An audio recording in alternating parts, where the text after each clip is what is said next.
At least if you in the ATL and a nigga doing drugs in the ATL, the nigga at least excuse himself, go to the bathroom or some shit.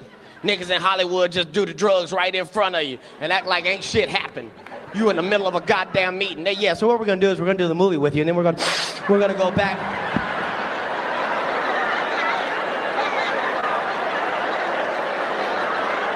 Nigga, did you know that I can see you? Nigga, you right there. It's on your nose, nigga. What?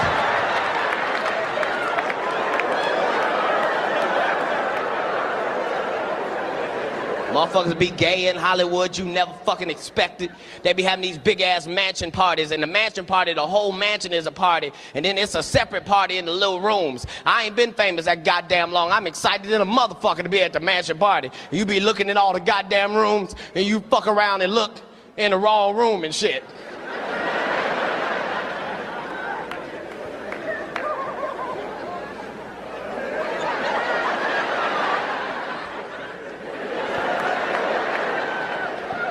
Nigga, come here, come here.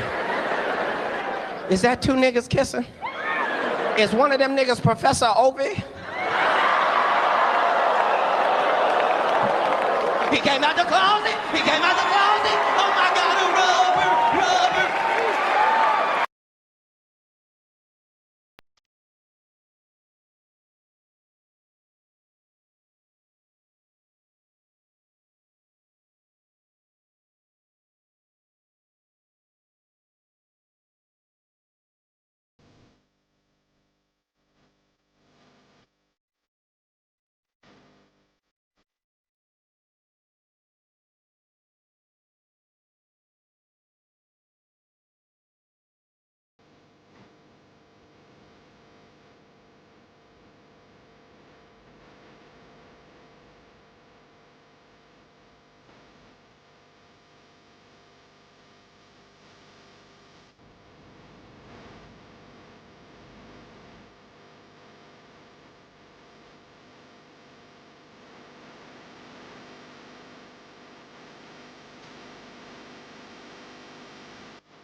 Formulating plans. I can't wait till I see the bay. It's so scandalous. What's going on? NPC the game live. Here was Rupert G, the legend. Psychedelic elitism. Psychedelic elitism. Episode 4. He said, she's so scandalous. He's so scandalous. What's happening, Oh yeah, dude? yeah, he is too. Right, he definitely is. Yeah, it's good, man. Good to have you. Good to have you. Psychedelic elitism, magic mushrooms, LSD, ketamine, the drugs that power Silicon Valley. That's what we're about. That's what we're getting into right now. Listen to this. What's up? You want to talk about the weather first or not? It's a beautiful day here. Okay, yeah, let's talk about it. Where I are mean, you? Where's there? The Matrix is real. Yeah. Well, you know where I'm at. I'm in the Netherlands. In the Netherlands, Coalition of the Willing. Coalition of the Willing. There's no Yeah, not a cloud, at least not from my point of view. It's beautiful here, dude. How's it yeah. over there? That's great. It's dark. It's nighttime. You know, it's good. Mm. It's groovy. District 13. You know, Are the spirits Taiwan out? style. Is it 3 a.m. yet? Nah, Karanzan is not here. Just Karanzan is talking to you right now. Yeah. All right. Listen. Western Yeah. science's discovery of psychedelic chemicals led to an intimate and unusual creative relationship with technology. Since psychedelics affect all aspects of the human mind, they affect every aspect of human culture. Science, art, medicine, politics, philosophy, and spirituality have all been transformed by individuals experienced with the psychedelic mind state, as has the major hallmark of our species' success, our ability to design tools. The interplay between technological innovation and psychedelic mind states has substantially influenced many aspects of electronic media and biotechnology, including the development of new film techniques and cinematic special effects, personal computers, the internet, and genetic engineering. For example, the biotechnology revolution was largely started by two Nobel Prize biochemists, Francis Crick and Carey Mullins, who both reportedly attributed part of their insights to their use of LSD. Francis Crick, along with James Watson, discovered the double helix structure of the DNA molecule, the genetic code. And, according to the BBC report, sources close to Crick say that he was regularly using low doses of LSD at the time of the discovery. Carey Mullins, who developed PCR, the polymerase chain reaction, which revolutionized the study of genetics and made genetic engineering possible, said, I think I might have been stupid in some respects if it weren't for my psychedelic experiences. End quote.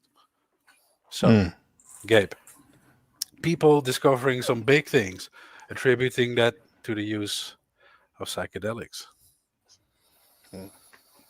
Man, that's those are like the movers and shakers of the technocrats and the innovators, all attributing their innovations to somewhat to psychedelics, right? Mm-hmm. Well, Whoa, what's that picture you, bro? Damn, that's a new one. I dibbled my way in front of the camera, dude. Yeah, it looks a lot like play that music. what's his name? Looks like a Ron Dibble or Clint Dibble. Flint Dibble at your service. It's Rupert. When I see it, I go like this, bro. Ooh, Rupert D. Yeah, man, that's magical though. That picture. That's me in the study. Just smoke the fat blunt. Shout out to Just Die. That reminds me of Just Die. I hope you're seeing this. Man. Yeah, man. It was Just time, man. You got a lot of fans over here. Wow, Just Die got it. He got the piece. Yeah, but dude, the Silicon Valley, man, my hometown, all up that from San Jose, California, to Palo Alto, like one of those articles we were just reading mentioned, all laced with not only the tech businesses, but also, bro, major studies right there with the MK Ultra and the psychedelics. Yeah. All the fields, like music, film, like all the arts, Music, all the all of it. Yeah. techniques and technologies. More so than LA, even. Yeah. Yeah, the Bay. Yeah. Yep. The Bay, yeah. What's some more of those tabs? When I say how many tabs we're doing tonight? Damn, I'm doing at least 25 tabs. 25 I'm tabs. going deep. Let's do it. First of all, who's in the chat, man? Shout out to the chat. Roll call. You ninja watchers. Good to have you, though. Yeah. But what do you and I want to say? Do you want to say? I don't know. Do I want to say something? Do you? Yeah, I mean, Let's that's see. all I know is in the Bay Area. That's all I know is whatchamacallit, psychedelics in terms of like it's a normal thing. Maybe it's not normal like in Virginia or I don't know, like Alabama or something or Idaho, but yeah, it's a normal thing. So much so that it's tied with the whole venture capitalist movement here. It's not just the engineers, but it's the business entrepreneurs, the high powered business entrepreneurs. Yeah, are what tells you taking that? What does that these tell us? doses. Though? Does it tell us that maybe people see a certain future, even though right Yeah, now it they seems do. to have calmed down a little bit? You're right. But like they wouldn't invest money if they wouldn't think there would be a return at some point, right? Like I'm looking at you, Mr. William Gates, but you know they wouldn't invest their money if there wouldn't be a return. So what do they see? I think by They the say end a of my trend. 25 tabs, I'm gonna a trend towards what? Towards legalization, more legalization, and more people using it. First, not just first they're not gonna say it's selling it not as recreational, but more as like some type of supplement help for for people who are creative in business and also art. Not so much for recreational purposes like weed. A lot of these companies they want to distance themselves Yeah. through from the weed because it's more of a, like they say, the recreational. I'm surprised you say that though. I thought you were gonna say that they want to do, you know, they make a therapeutic thing out of it, to make it like a That too. Yeah, that too. regulated Yes, drugs that's out of how. it. Yes, that's how. That's actually I think the first foot in the door. This is why the biotech companies are doing it, but the smaller startup ones are doing it, but they're not. It's not picking up from the big biotech companies, the established one, because there's no funding. There hasn't been any funding yet. I mean, excuse me, there hasn't been any approval yet, like from the federal government. Maybe maybe it needs it's to too risky. what's the word, boil it with a bit, you know, like ferment a little bit. You see, I think it's already 2013 or 14 that in Canada there was this little test, some sort of ATM. Don't ask me how. Something dealing with cryptocurrency. I think Bitcoin at the time. That's more than 10 years ago, right? So Yeah, it stayed off for a while. At that point, you know, the regular person was already too late to mine, quote unquote, mine their own coins or whatever.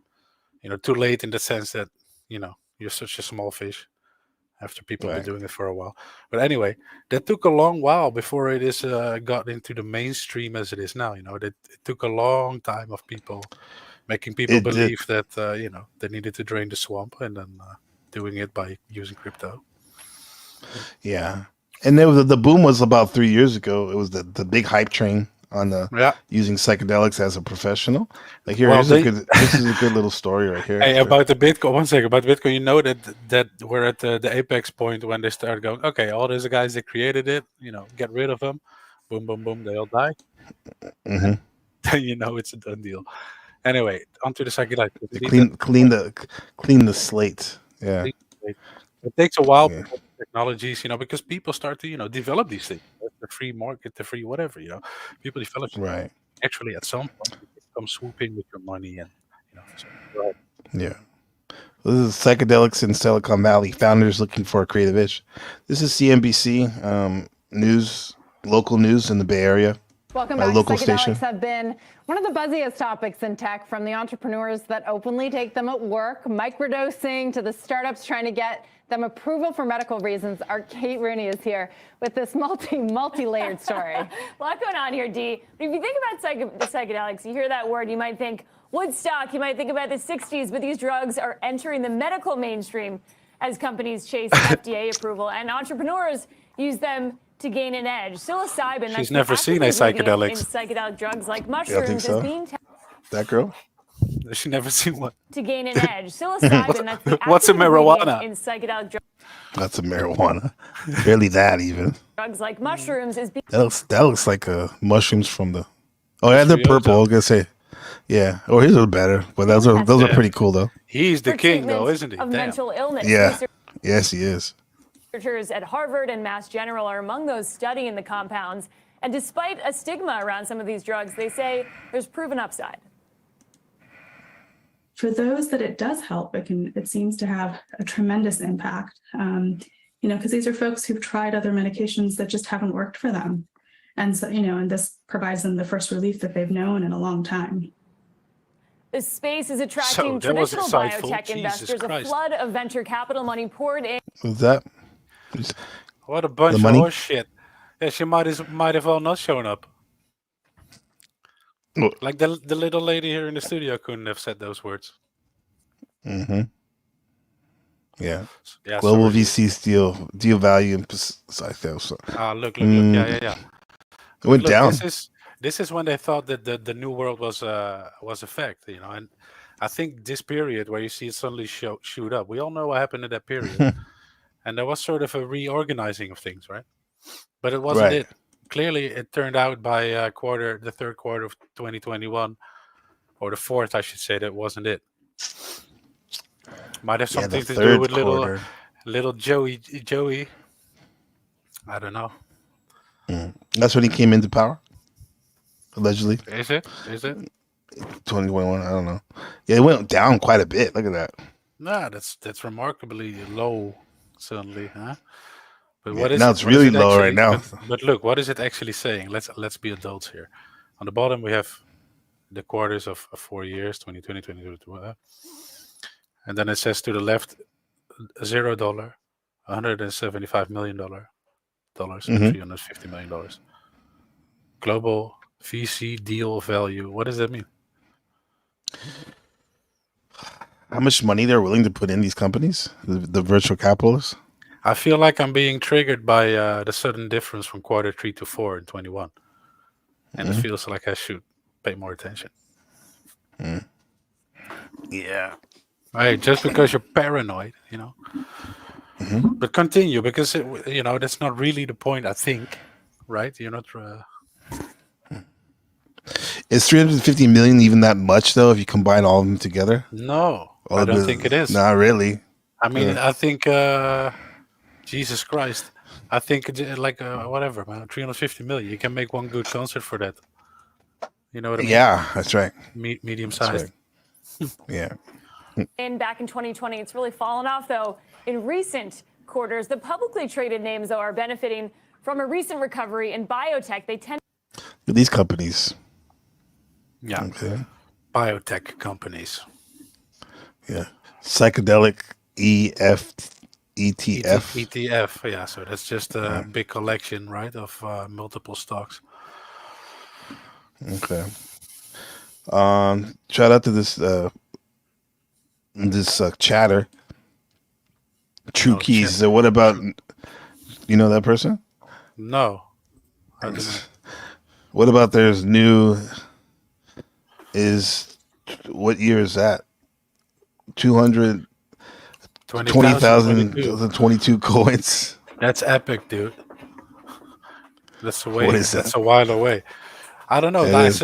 I suspect that these are just Chain link. different coins, and the feeling I have, considering that central banks are already deeply into the development of their own cryptocurrency, that a lot of these smaller ones, as like say meme coins or whatever, they will simply disappear. Maybe the people holding quote unquote Bitcoin are gonna maybe get some money, to not start a riot, and then it will be dollar coins or maybe euro coins, and Dollar coins. that's the feeling I have.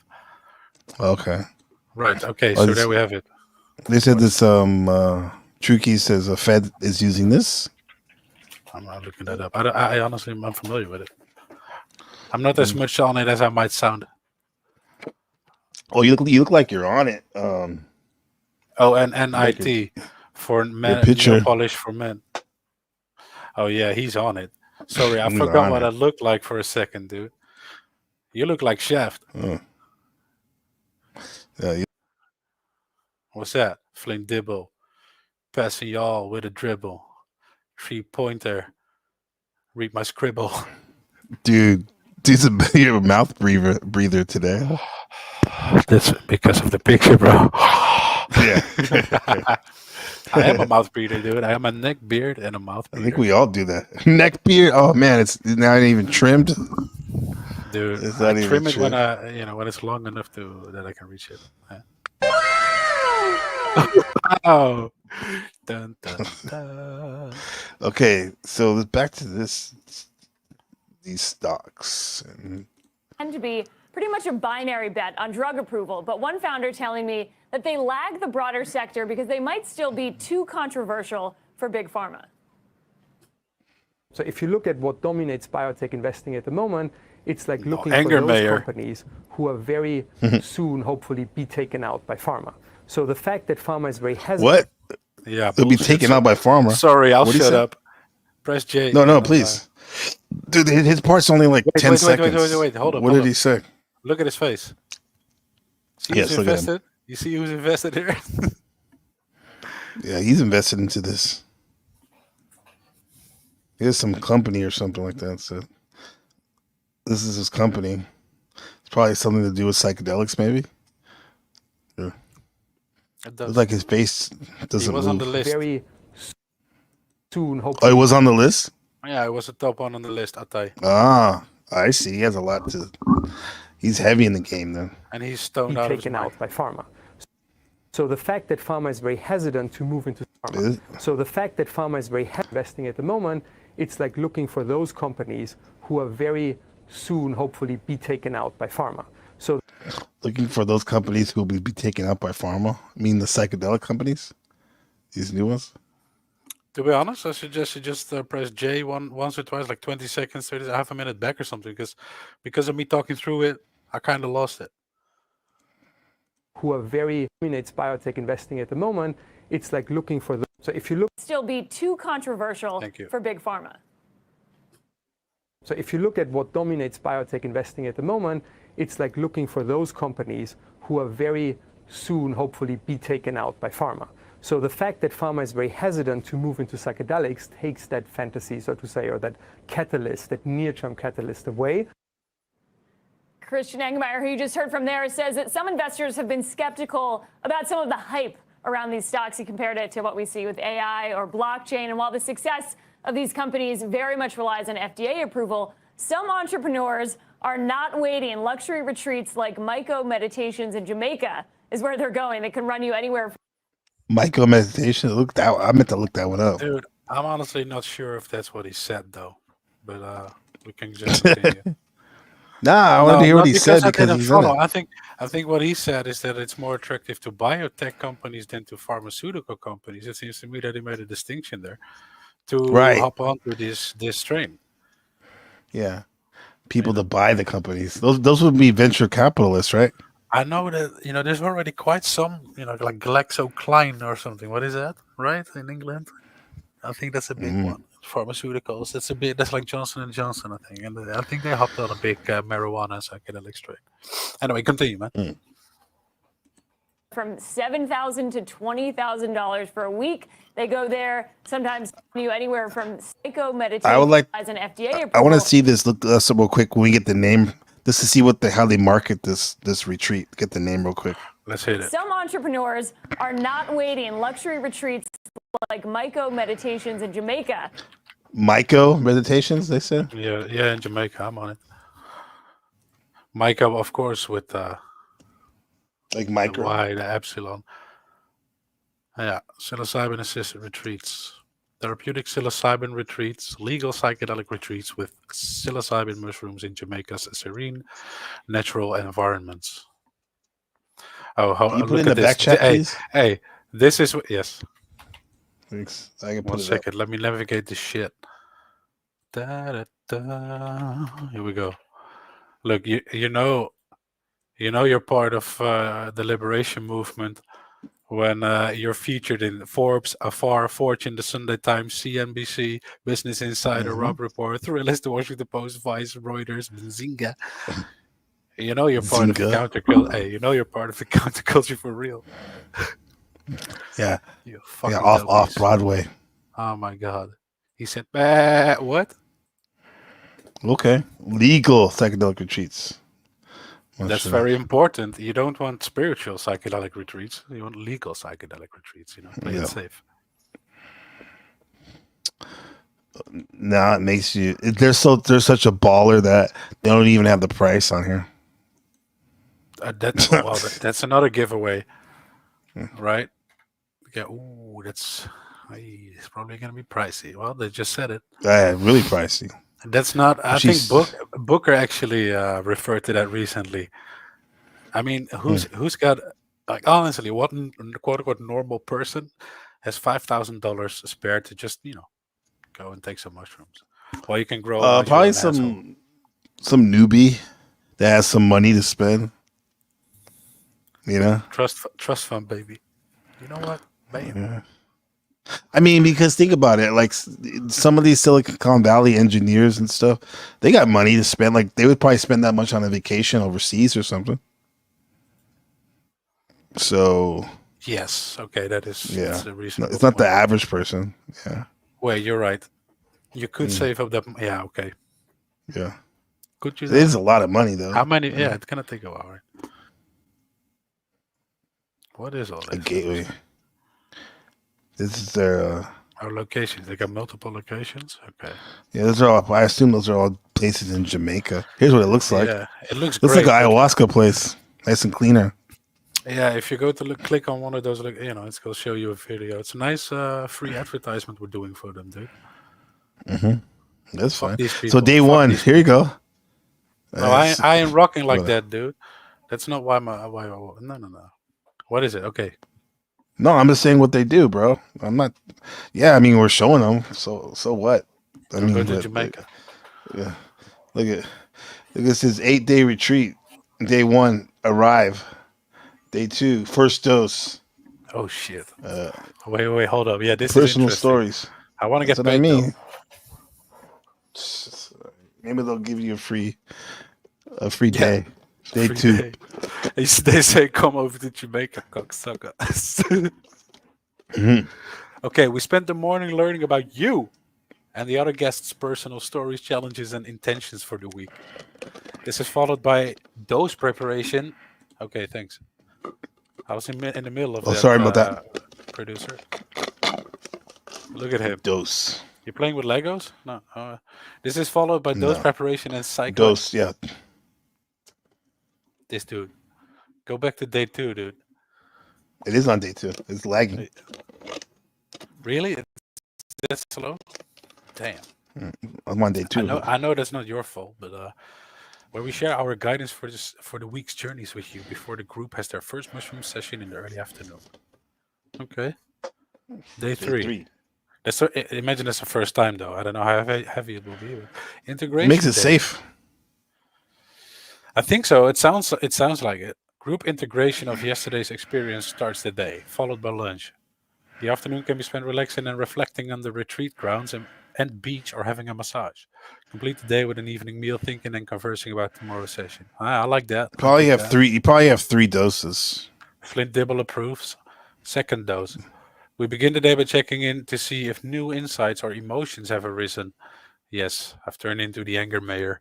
And how each of you feel about the upcoming session. We then prepare you for the second dose of the retreat, which will be taken around noon. Okay, then. Yeah. Another integration day. Yeah, you might be right. We spent the morning discussing everybody's second experience and assist you in starting to envision a plan for returning home. The afternoon is free with leisure time, or is it leisure time? I do not know. Followed by the evening meal at your retreat location or local restaurant. Day 6. That sounds chill. That sounds more okay. Third dose. The third session starts at a similar time to the second session. For your final dose, you can take an increased dose to explore further, maintain your dosage, or decrease it to get started on consolidating your week. What the max? When we're at the Now max. we're maxing, right? Max out. Integration day. The final integration is all about taking your third experience and understanding how it fits into the prior two experiences and the larger picture of your life in general, as we prepare you for going back home. Prepare you? Like, are you sent home like a sleeper Kick you out. agent? You're sent home like a sleeper agent of sorts. Departure day. That's right. We enjoy our final breakfast together. Okay, that's beautiful. Followed by touching farewells. Okay. Among the other, Did you say touching farewells? that's what it says, dude. Is it like Oh. touching? Maybe. What I if thought I hate you made that up. motherfucker, dude? No, dude. I'm not. I'm all business. They mean Among touching the because other they like guests to is grope people. That's right. It's like, wait, why is this guy sleeping with all the wives? We then transport you back to the airport to catch your flight. Yeah, and then they take a little detour and they take you to internment camp somewhere. You're gonna work for the Yeah. Chinese shoe factory, dude. Tables have been turned. You want enlightenment, bro? Okay. So sounds good. I'm not sure if it sounds $5,000 good. Nah, I mean, people are lazy nowadays. Like they'll be like, okay, it sounds safe. I'll pay that much. You know, I don't have to. It's legal because they may be afraid that they're gonna get in trouble. You know, it's around like a clinical setting kind of. It probably beats accidentally taking too much for your first time in your life. Right, exactly. Exactly. But isn't that half the fun for people? The danger Honestly, is like dude, Russian roulette. I feel because I kind of did that, it took me longer to integrate all that stuff. I need an integration live after that session. Whether if I'd done it a bit in a more controlled fashion, so to speak, it would have been better. And that's what this seems to be. No, it's really good though. It's like they're super safe. You're playing for safety, I think. But look, it's like they have. You know what's gonna happen here? They say integration day. We're gonna talk about blah blah blah blah blah. Read, i.e., they are going to tell you what it means that which you have experienced. And that's dangerous. Probably somebody will. I might be not far off with thinking. I mean, look at my face, dude. I'm all up in this motherfucker. I know how this is played. You're sent home as a sleeper agent. And you're gonna show up on Joe Rogan with a book you wrote. A book that's been written 50 years ago already. But anyway, continue, dude. I'm just rambling. Yeah, because that way you can promote the retreat. You could say, "Oh yeah, I was inspired when I went to Jamaica to this retreat center." Retreat sounds weak as fuck. It's like a commercial. Yeah, it does. But they look who's getting these sessions. Weak, probably people are kind of scary people. This shout out to Godheart Guardian, blessings and clarity, all. Very spiritual person, this person. He said, Godheart Guardian, laughing my ass off. Roop is hilarious, man. Keep him. Yeah, man. Keep me. That's the question. Keep me, buddy. Keep him. Yeah, if you're gonna keep showing up on time, I'll keep you, dude. Yeah, okay. Yeah, buddy. No, dude, sorry. That sounded like I meant something with it. No, I was just trying to be funny. I know. What the fuck you want over there? Ooh, if you like it, if you've got half a brain. Any take? Oh yeah, you should be able to take a goodie bag at your own risk, I guess, if you're bringing drugs from Jamaica to America, right? A goodie bag from the retreat place. Yeah. Right. Yeah. Laugh out loud. No, they'll stuff you with the Ozo special and send you on your way. The penis envy mushroom. Yeah.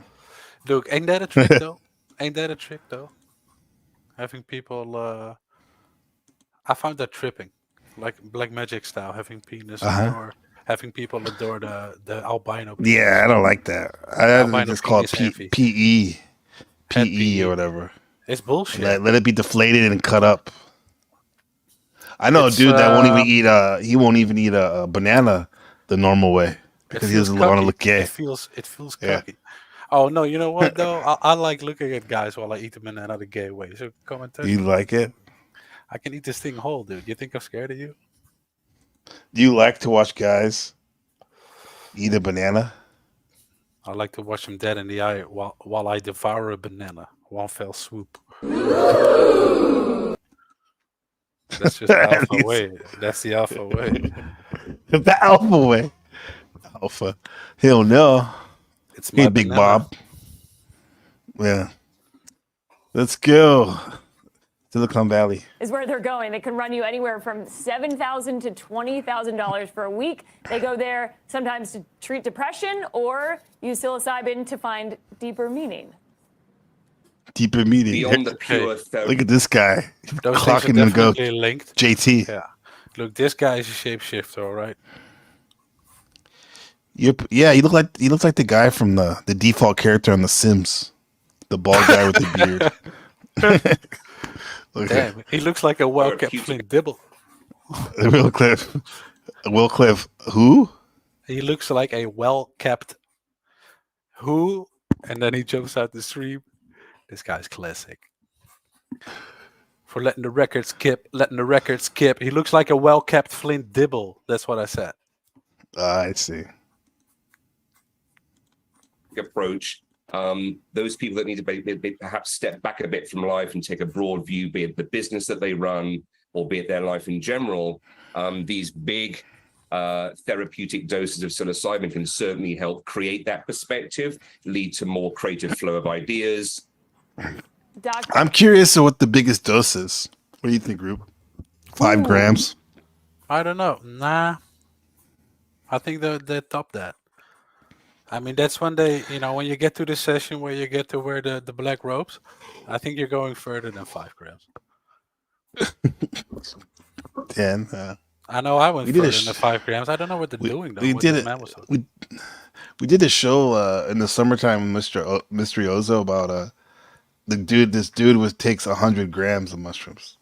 Get the fuck out of here, right? Yeah. Yeah, it's on the other channel, yeah. Yeah. 100 grams, man. But It's like, I can't imagine, like, wouldn't that be just total blackout stuff? yeah, I would think so. Yeah. He mentioned This something like that. This dude reminds me of that Ampex company that's in the 50s, where the dude wanted to give his workers LSD or something like that to make him That more guy? creative. Yeah, and then they Yeah, got fired. He got fired by the board. Then he took. Oh, him yeah. away. And then he took him out. He went to took him out. Jamaica. Probably he started myocarditis or whatever the fuck that was.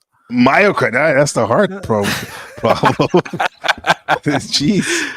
Hell yeah! So- Hey, bringing channels down on YouTube since the late 80s. Yo. Yeah. Sorry. Bringing athletes, too. That's right. doctors and right. experts we spoke to expect FDA approval within the next 5 years or so. The FDA also granted. 5 years, she said.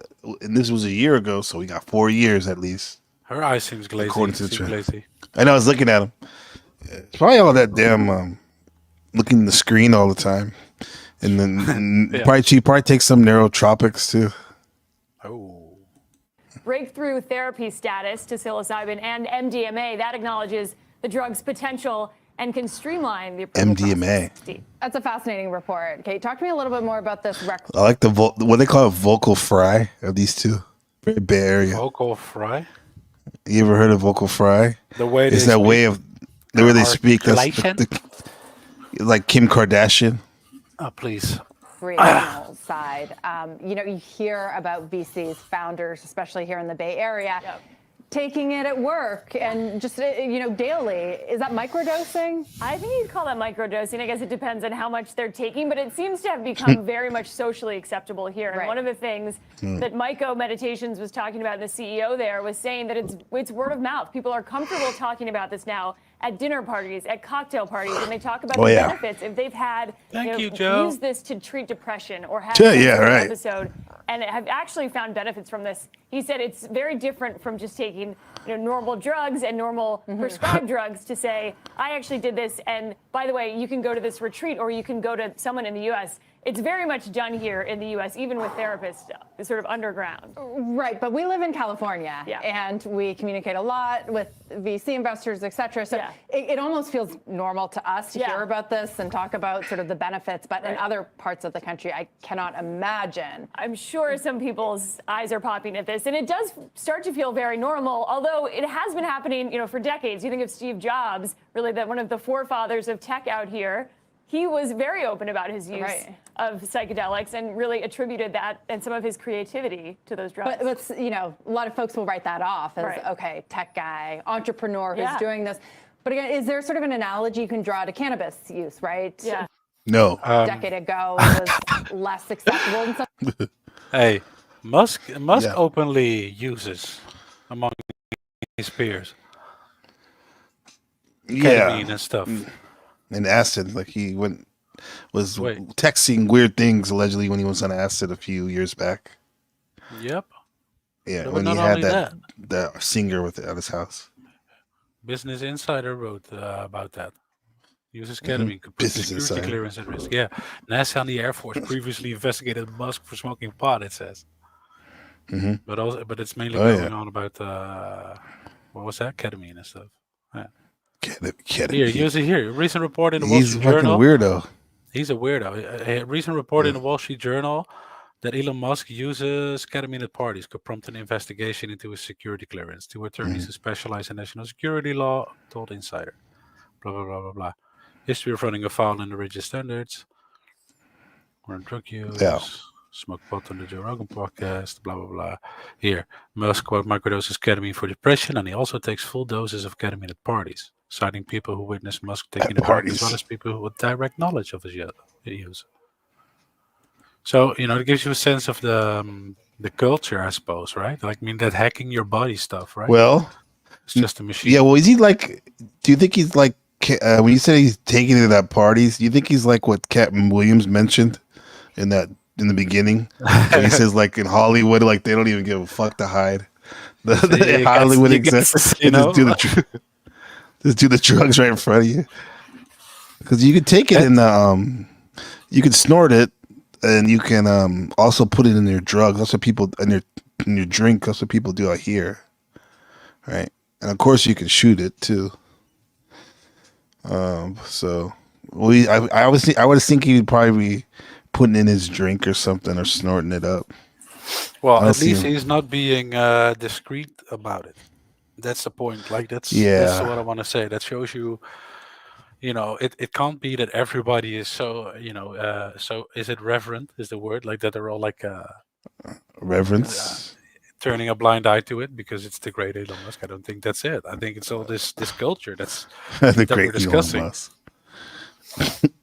Yeah. Do you ever That's what they call. That's what a lot of people look at him as. Though. worry that this may get in the way of your government contracts and clearances, and also and Wall Street as well? Well, from a standpoint of Wall Street, what matters is execution. Yeah. Talking about ketamine. So if he takes adrenochrome from babies, it doesn't matter about what it is. It's about if he can execute his ideas. You fucking produce or not. That's what matters. Yep. Are you building value for investors? Tesla is worth about as much as the rest of the car industry combined. Damn. From nothing. So that's pretty good. I think so.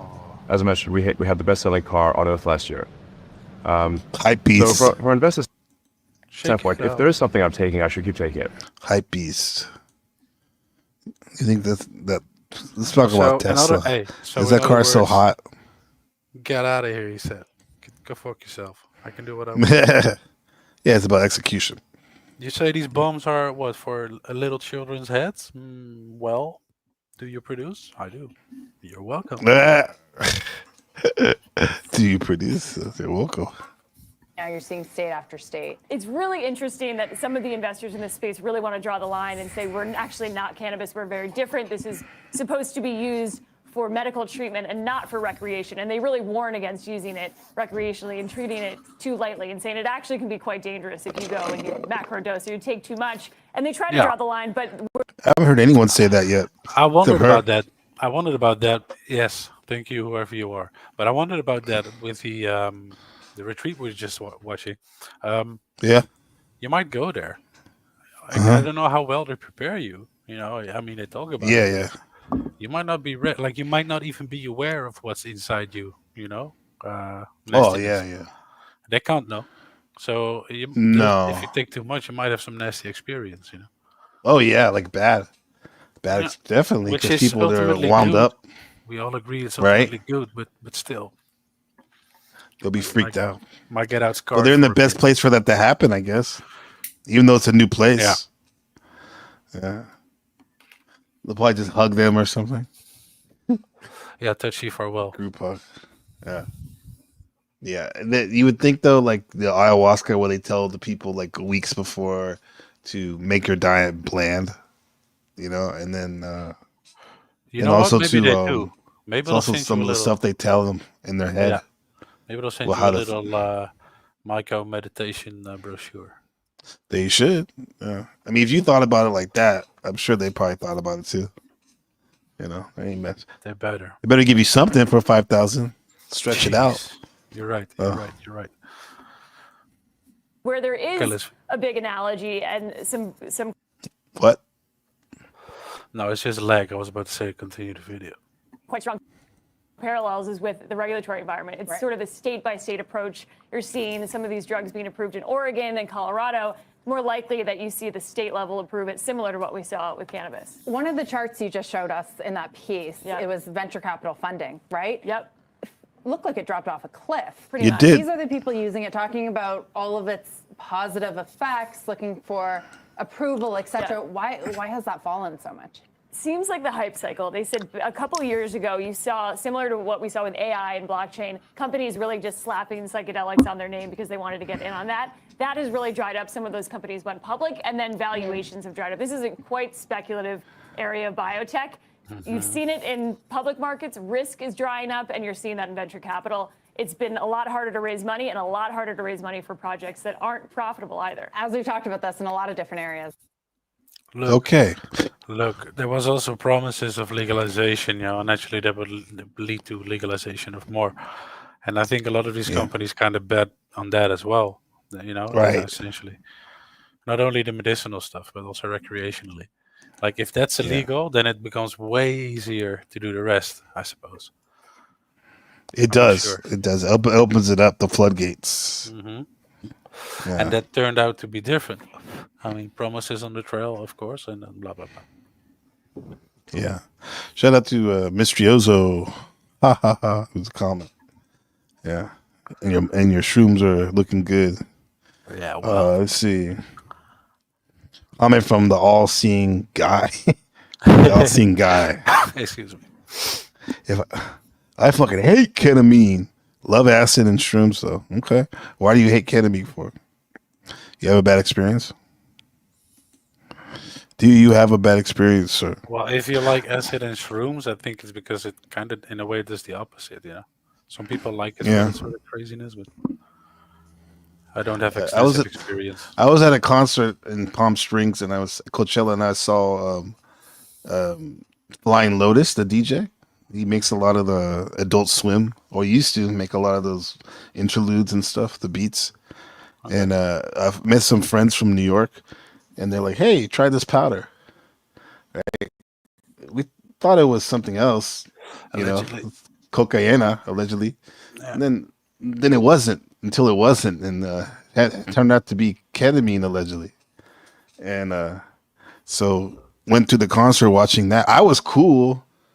I saw A$AP Rocky and Radiohead, but I was fine. But my friend who I went to the concert with, bro, he was like, if I stop dancing, I'm gonna fall on my face. So I said, well, you got to keep dancing then. Don't stop. Music and dance. Yeah. Okay, so you had a good experience. He was walking around like Hunter S. Thompson, like at the circuit. But for me, like it was cool and all, but as soon as the concert was over and I was left to go back to my tent because we were camping out there, like that's when it got weird, and I started to hear things that were like all the way down. I thought I had like Spider-Man senses where I could hear like a half like 100, like 200 yards away, people talking Right. and stuff. You So probably it could. was kind of You weird. probably could, but Yeah. normally it gets filtered out. Yeah, But then you have more time to that's be quite aware of it. Huh? strange. Yeah, because I was just sitting in the tent by myself. I had so much stimuli because at the concert I was in the front row, and I thought I was gonna get crushed because I don't because it was super wild. But so I didn't really. Yeah, it keep me grounded, like not dying from the. I didn't wasn't even tripping off the drug. I was tripping off the fact not getting crushed and suffocated by all the people. But then, like I said, like when we were walking out, that's when I started to feel like Spider-Man. Yeah. So I don't know. I didn't even know what was ketamine. But what was that? What was ketamine before that? Even Wow, man. So he said ketamine makes you feel dizzy and nauseous. What's that? So on subject, do you feel, even though you were not looking for it, that you had anything you could take away from that experience personally, like therapeutically? Dare I say it? Just when I got to be alone with my thoughts, it was very intense, and it wasn't so much thinking. I wasn't like being introspective or anything, because maybe that's where they get the disassociated stuff, where I was just like into my senses, my hearing anyway. Mm-hmm. Yeah. So I think that was the only thing that takeaway from that. I can see that help. Yeah. Okay. So, what is this? Some of those. So can you hit us with some more tabs? Some more of those acid digital tabs, please. Yeah, I got some acid tabs. I got the 1P. You got the 1P. A topic dealing, close to psychedelics. I'm reading from one of the MAPS bulletins. MAPS, what is it? Multidisciplinary Association of Psychedelic Studies. I'm guessing here a little bit. But what is that? Hefner, Rockefeller, big boys, The big boys. Accepted boys. The big fuckers. So this is one of the bulletins that I'm reading here. Some guy interviewing some other bro about book you wrote. One of the topics covered in your book, True Mutations. So Mondo 2000. Mondo 2000 is, I just learned today, what basically the precursor of Wired, the way I understand it. Oh, Wired magazine, right? The big tech magazine. Yes. So one of the topics in an article, as well as in the book of the interviewee, is transhumanism. It's a field of futuristic study and speculation that can be defined in many ways. And then he asked the author, how do you describe its basic tenets? I kind of want to get a little bit into that, Yeah, let's do it. Let's go. He says, I don't know that I would claim to describe its basic tenets, but I'll say what the intrigue is for me. I see it in terms of hacking, he says. One of the basic ideas behind hacking is that you take a technological system or object and you get it to do things beyond what it was apparently intended to do or was capable of doing. So I like to think of the transhumanism movement as an ongoing project to hack the human body and the brain and the social and material worlds outside our bodies and brains and get them to do things that they can't do now, including things that humans up to this point would have perceived as being in defiance of, quote, nature. That has, of course, been the story of technology, technique, science, and human ingenuity since day one. But now we're looking at hacking our biologies for extended lifespans, hacking our brains for increased intelligence, hacking molecules for material abundance, building intelligences that are greater than ours, or different from ours, and so forth. We also might be looking at engineering our level of happiness and bliss, yada, yada, yada, yada, yada, yada. He says, by the way, this is all terribly ambiguous and potentially, quote, brave new world. In some way, I'm less interested in arguing about whether it's socially responsible to push forward with all this, and I'm more excited by the sense that it's an irresistible manifestation of a human impulse that has been expressed in various adventure myths involving whale quests, magic, religious imaginings, science fiction imaginings, and so on. So it pleases me to imagine that human beings could win the prize, even though I'm not quite sure what the prize is. I don't Hmm. long life in and of itself is a huge value. I am interested in how all of this might open out into something extraordinary and profoundly psychedelic. This interface between the literal expansion of human possibilities in the material realm and the expansion of consciousness of drugs and other techniques is very complex. That comes with no guarantees. But a number of techno-visionaries have suggested that after the bio age comes the neuro age. With nanotechnology and a greater comprehension of neurology, we might be able to target chemicals. In the words of Zach Lynch, quote, to deliver and regulate specific neurological pathways in specific regions of the brain without disturbing nearby processes. Excuse me. Hmm. In other words, we may learn to play this instrument, the brain, like Yo-Yo Ma plays the fiddle. The implement for playing it The will be, fiddle. the implement for playing it will be chemical, but the choices regarding how to use the instrument will be ours. Well, he Hmm. says, it had better be ours, or we'll be locked into the perfect control system. I hope people will check out my book, True Mutations, for ideas and debates about this potential trans-psychedelic future.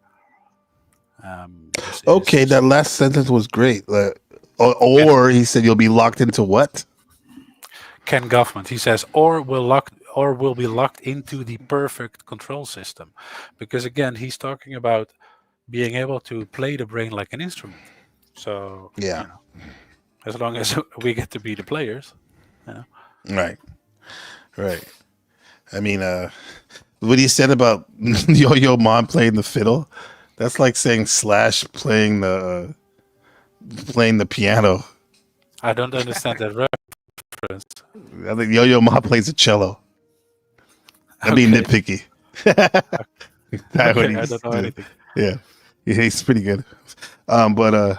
Bro, yeah, because that goes back to episode 1 of psychedelic elitism about the Murray studies and the MK Ultra stuff we alluded to, like how controlled the psychedelics open you up. Even the Mayans. I mean, Alex Jones talked about this on Joe Rogan and Jan Irvin about how they used to open people up with shrooms before they sacrificed them off the pyramids. Right? Yeah. Yeah. Wild as shit. Yeah. And they drink. What was it? They took shrooms. That the victims, the sacrifices were on shrooms. I think is the story. Yeah. Yeah, exactly. Shout out to Provo. Fresh stream. Thank you. Like, subscribe, share. Dude, Provo, man, he's really, I mean, he's been around for a minute, but his shit's been on fire. I don't know if you've seen Provo's streams. Super entertaining and holding people accountable too. I like it. Where can we find and it? Provo, is it Provo Kid? At Provo Kid, I'm pretty sure. I'll put his you got no mods in it. Yeah, hey Provo, put your own if you're around. Put your own no, put them to work. No, could you I guess that's kind of rude. No, it's serve yourself tonight. No, it's family styles we call yourself, it. Man. Please put your link in the especially in the after chat. you gave him a shout out, he can put his link in there. I gave him like $100 on donations on virtual donations. Virtual? Yes, What do you mean? virtual donation. He'll read your comment if you put like a donation, and then not necessarily monetary, but as long as you type in something, an amount. It's funny. Yeah. So yeah, but anyway, he was on fire so much that even Paul and Slave, the Pauly boy, gave him a big shout out. But how he's been streaming lately, stuff, and his integrity. Yeah. Okay. Anyway, that's enough glazing for tonight, at least. Yeah, but we love you, Provo. You're good, legend. Let's see. Look Within is in the house. Another legend. In that little dude, that house right there looks like where this guy would live.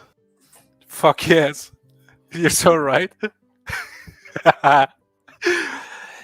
Welcome to my humble abode.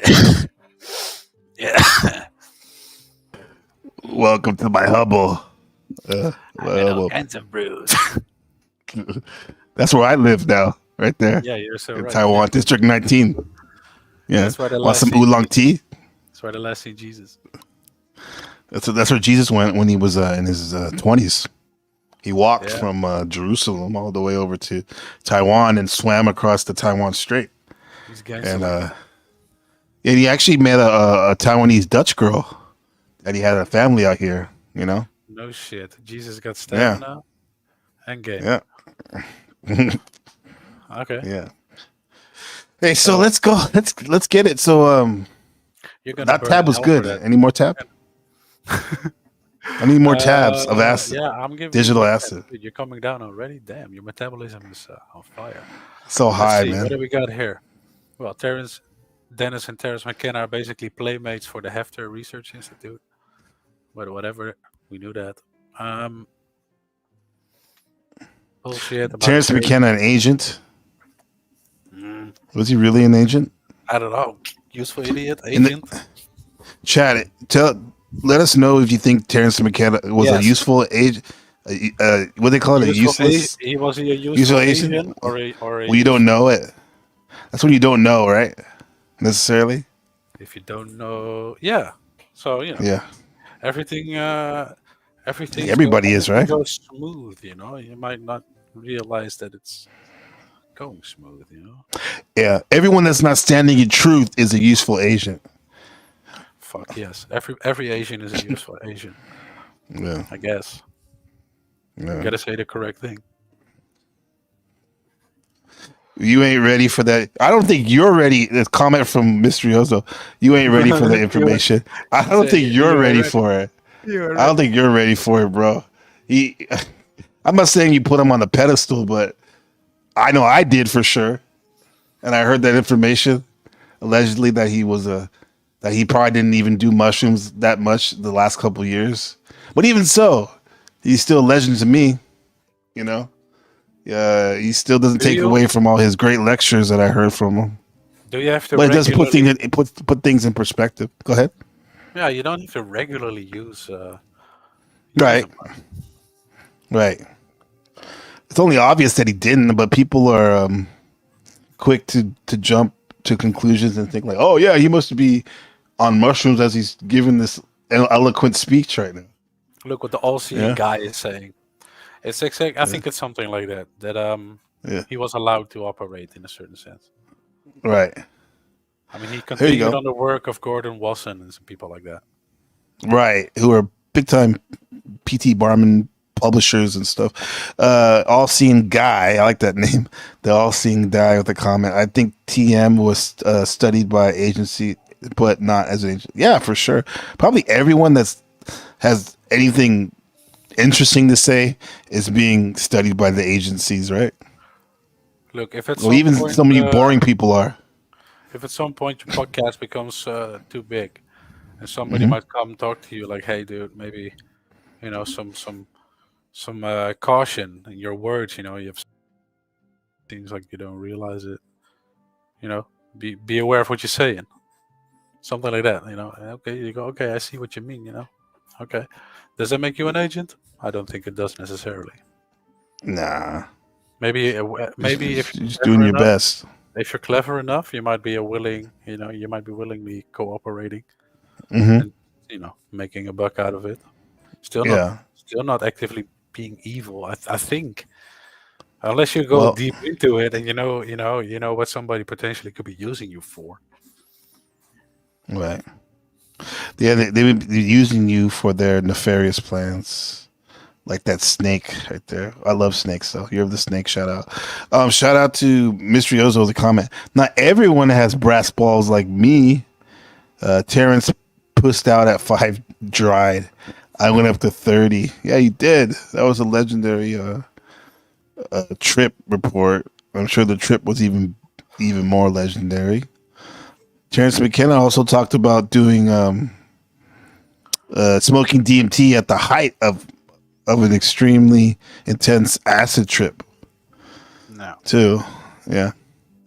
How'd you it's come pretty up wild. with that? What the fuck? What do you mean? Well, how'd you be of mind to do that? Oh, to smoke DMT? Yeah, at the height of a trip. I like Because you're Terrence McKenna. That's why. Yeah. Yeah. And plus he was an Irish bard, as he says. So maybe he likes to exaggerate a bit. Right. Okay. Yeah. Wow. Okay, we have some more tabs. He I need some tabs. He felt the voice of God. Mm-hmm. I guess we all do. Just like Kimball Campbell, the brother of Elon. Oh yeah. Talk about that, please. Yeah, what does he do? Sir? He's got some stuff going on with food preservation, I think. This is what the Tommy he talked about how he got a job at one of his restaurants in Colorado as a dishwasher because he really was on board with the Elon Musk business, the family, I guess, as a hope to maybe someday see him or something. So I guess he has like restaurants. The guy you just Kimbo or whatever. Kimball, that's Elon's brother. Yeah, I'm saying Tommy worked at one of his restaurants because he liked the Musk bros so much. Yeah, no, that's nice. That's what he said. Beautiful. Look at this. Hey man, some people start. What they say, some people start in the mailroom, other people start. It's a dishwasher. Comment from Mystery Ozo. The best doses are 11 to 12 dry gram. Yeah, that seems crazy though, because I'll let you tell it, but you would think because it's so high, but then again, it's not that blackout mode like 30, 40, 50, 100, right? Yeah, but it will likely get you past that part where you're not fully letting it go. You know, that's where it gets uneasy. Where you're high enough to be fucked up. Yeah, you can still, but not high enough to let go. You know. Yeah, James McKenna would use the metaphor like like you're on your airplane about to take off. You're all the engines are revving. You're about to take off, and you're going down the runway, and you shoot down the runway, but you don't even take off. Right. You know, because you didn't take enough. But then you say to people, "Wow, what a trip I had." Maybe you did, but it's not as epic as it probably could have been, though. Yeah. It's pretty good AI right here, man. There's an interesting thing there, man, because I think at some point I do agree with the dosage, but at some point I also felt that I could do more with less. But I see. Nah, I had to put more effort into it myself, though, so that it makes me wonder how. Yeah. You ever seen anything like that? No. The big face. How authentic your trip was, you're saying? Makes you how question much it? am I making of it? Yeah. Yeah. Oh, there's your cat. the psychedelic cat's on the screen, and then it. Wow. 100%. Yeah. Is your cat named Juster? No. Oh, okay, I thought it was called Juster. Oh, Benji. Benji. Like Ben Shapiro. Benji. No, not like Ben Shapiro. No, it's my like the howling Banshee. Oh, Banshee. That's right. We talked about the Banshee, like the moment. The Dark Viper in Grand Theft Auto. We're in loops. The Banshee. Yeah, exactly. Loop. Loops Is that a Talcottism? I don't know, man. I'm not too familiar. I know who he is, but I'm not. I'm no adept. I'm not adept. All right. Do you have another tab for us? At least have. Sure. I don't know. I just. Oh wait. People, what? No, go ahead. I got something else after that. Why am I the one keeping tabs? Because you're the best. You're the tab master. Around. Yo, what's this? It's talking about promoting. It's the New York Times senior science reporter doing talks on promoting the 1960s counterculture and its influence on the development of the computer industry to young techies. Again, kind of promoting that idea. Because don't forget, going to previous episodes, like what I'm seeing here is that helping people adapt to new ways, not necessarily only new ideas, but new ways. Right. Grandma had issues with the mouse put the mouse over this or that, and it physically put the mouse on the screen. Well, imagine now swiping is the new logic. In that sense. Mm-hmm. The That's out of the box. Next logic is eye movement / thought control. To your devices. Yeah. Or maybe automated. The first two things you mentioned, the mouse and the swiping, those are both innovations that were not necessarily made by him, but were definitely popularized by him. With Steve Jobs. Right? Steve Jobs. Oh. Steve Jobs. The other guy, yeah. Yeah, because he took he went to Xerox, which was in Cupertino, California.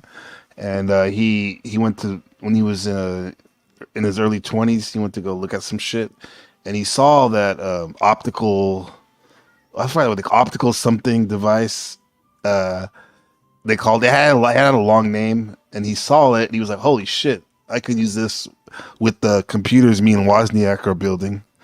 And then he took the idea and he just called it a mouse. And so he was the first company to use. Apple II was the first one to use a mouse. And then years later, he with the iPhone, he was the innovator in the touchscreen technology. Maybe he was taking trips every now and then, huh? Every couple of years. Yeah, we were wondering, right? Type of shit. Yeah. So not only I wonder, like they say, in my youth, I dabbled, and it definitely is one of the more, that's his quote, paraphrasing, one of the more important things that happened in my life, my LSD experience. But it might be plural, indeed. Right. You got writer's block, get high. Like Tally. Exactly. Where's what? Oh yeah, Datura. That's another one. That's a delirium, I believe. Yeah. All-seeing guy says never do Datura. I did it once, and I'm lucky to have lived through it. Very interesting, but not exactly pleasant or enlightening. So that's when they used to tie you down to the tree, right? With Datura. I think that's one of those things that one of Gordon Watson's peers was looking for. Datura. No Brazil. Datura, huh? That seems like one of those things that his wife may have liked. Gordon Watson being the Russian mushroom frolicker, fairy princess. Yeah, his wife was Russian. Yeah, that was crazy. Yeah. He was into the mushrooms, allegedly. She was. Yeah, she got the story goes that she just got super excited at one day while they were having a walk in the forest or some shit. Mm-hmm. Yeah. Datura, though, those stories are very interesting. I don't know. Datura and Salvia, I get them. I've switched those around. I wonder if the highs are similar. Say again? I wonder if Datura and Salvia are similar, the highs. I think Datura is more feverish. Okay. I remember the accounts. More feverish, which is crazy because Salvia seems kind of feverish, but you know how people also just live whole lives on Salvia, like seemingly normal lives. It's different than I mean, look, if that's true. Guy says he did it, so he'd be the one to speak on it. But it sounds to me like it's more of a fever kind of spell than anything else. Yeah, right. The one motif Justin talked about, and I heard other people talked about on Salvia too, is that thing where you're on. Everyone you ever knew is in the audience, and you're on stage, or vice versa. Yeah.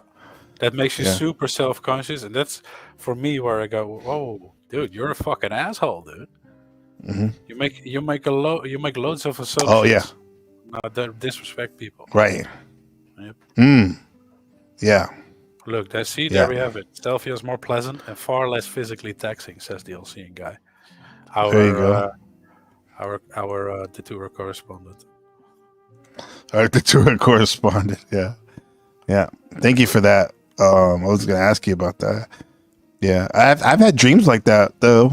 Recurring dreams about me being on stage, going to the auditorium, and then either being in the audience with people I know, and then going on stage, or so that's a recurring dream. Being judged, because ultimately, Yeah, I never. Are the one. Yeah, right. But I never. I don't get. I can't remember any like really bad experiences when I had those dreams. I thought they were quite exciting, actually. Maybe because I like being on stage a little bit, even in the waking life. Sure, but still, you want to do good. I mean, For sure. Look, I don't mind a dream where I run around naked, only if I know that people are okay with me doing it. Oh, Otherwise, it's a yeah. very I never really. insecure and stressful occasion. Dude, I opened up a book here by Gordon Wasson just because we were just talking about that. I flip open the index to find some stuff about his wife, that little story. Can't find it. I do find me some swastikas though. In the book? Yeah, copper swastikas found in Hopewell Mounds of Ohio, 500 AD. What? So there was 500 years after Christ, there was already Nazis in Ohio. You better watch your back. Ooh. Damn, that's 500 years, man. They say that's a universal symbol, huh? Yeah, but I never had any swastikas in my dream that I can remember. Yeah. And going back to you said your naked dreams, the only naked ones I have is like probably when I was with when I was a woman. Those are the best ones though. Wait, when I was a woman? When I was with a woman. Okay. Me. I don't know about you, but like I'm all of it, dude. Yeah. I'm not going like Black Wolf telling like Kalindi, rest in peace, in hyperspace. Like, were you ever telling like one of the probably at the time the living legend and the high dose psychedelic mushroom trips? Dude, were you ever a woman in any of your trips? I mean, it's a good question, but come on, bro. He's an old black dude, dog. Yeah, dude. They fucked over his father in the civil rights movement. Okay. That's what he said? No, I think I've read that. I try to get into the way I rock, dude, is whenever I see these people show up, I go, okay, who the fuck are you? Are you a snake? So I start reading. I'm a snake. You're the snake. The year of the snake. It's hard to take. Whatever he does, make sure it's fake. No, but look, his father is something. I read about that. Tried to find some questionable connections, and I couldn't. Well, that's good. Yeah, it's good. The only questionable thing I saw is that first. You know the idea that they thought that at some point people started to send more aggressive thinking people into the civil rights movement to discredit it, and to be allowed to kind of sweep it up. Well, I think he had become a victim of such practices. I see. Okay, maybe this is why Kalindi was even though he was the activist. Like he chose to go a different, more inward route. Perhaps. Yeah. I mean, he's big on martial arts as well. I guess. On what? Very much martial arts. Oh, martial arts. Yeah, for sure. His son's still legacy with that. Still doing that. I see him on Facebook in their groups in Detroit. Also, too, because the gentleman I'll say, know nowadays. Yeah, the True Keys was saying about the chain link. Kalindi would always talk about blockchain. You always bring that up, right?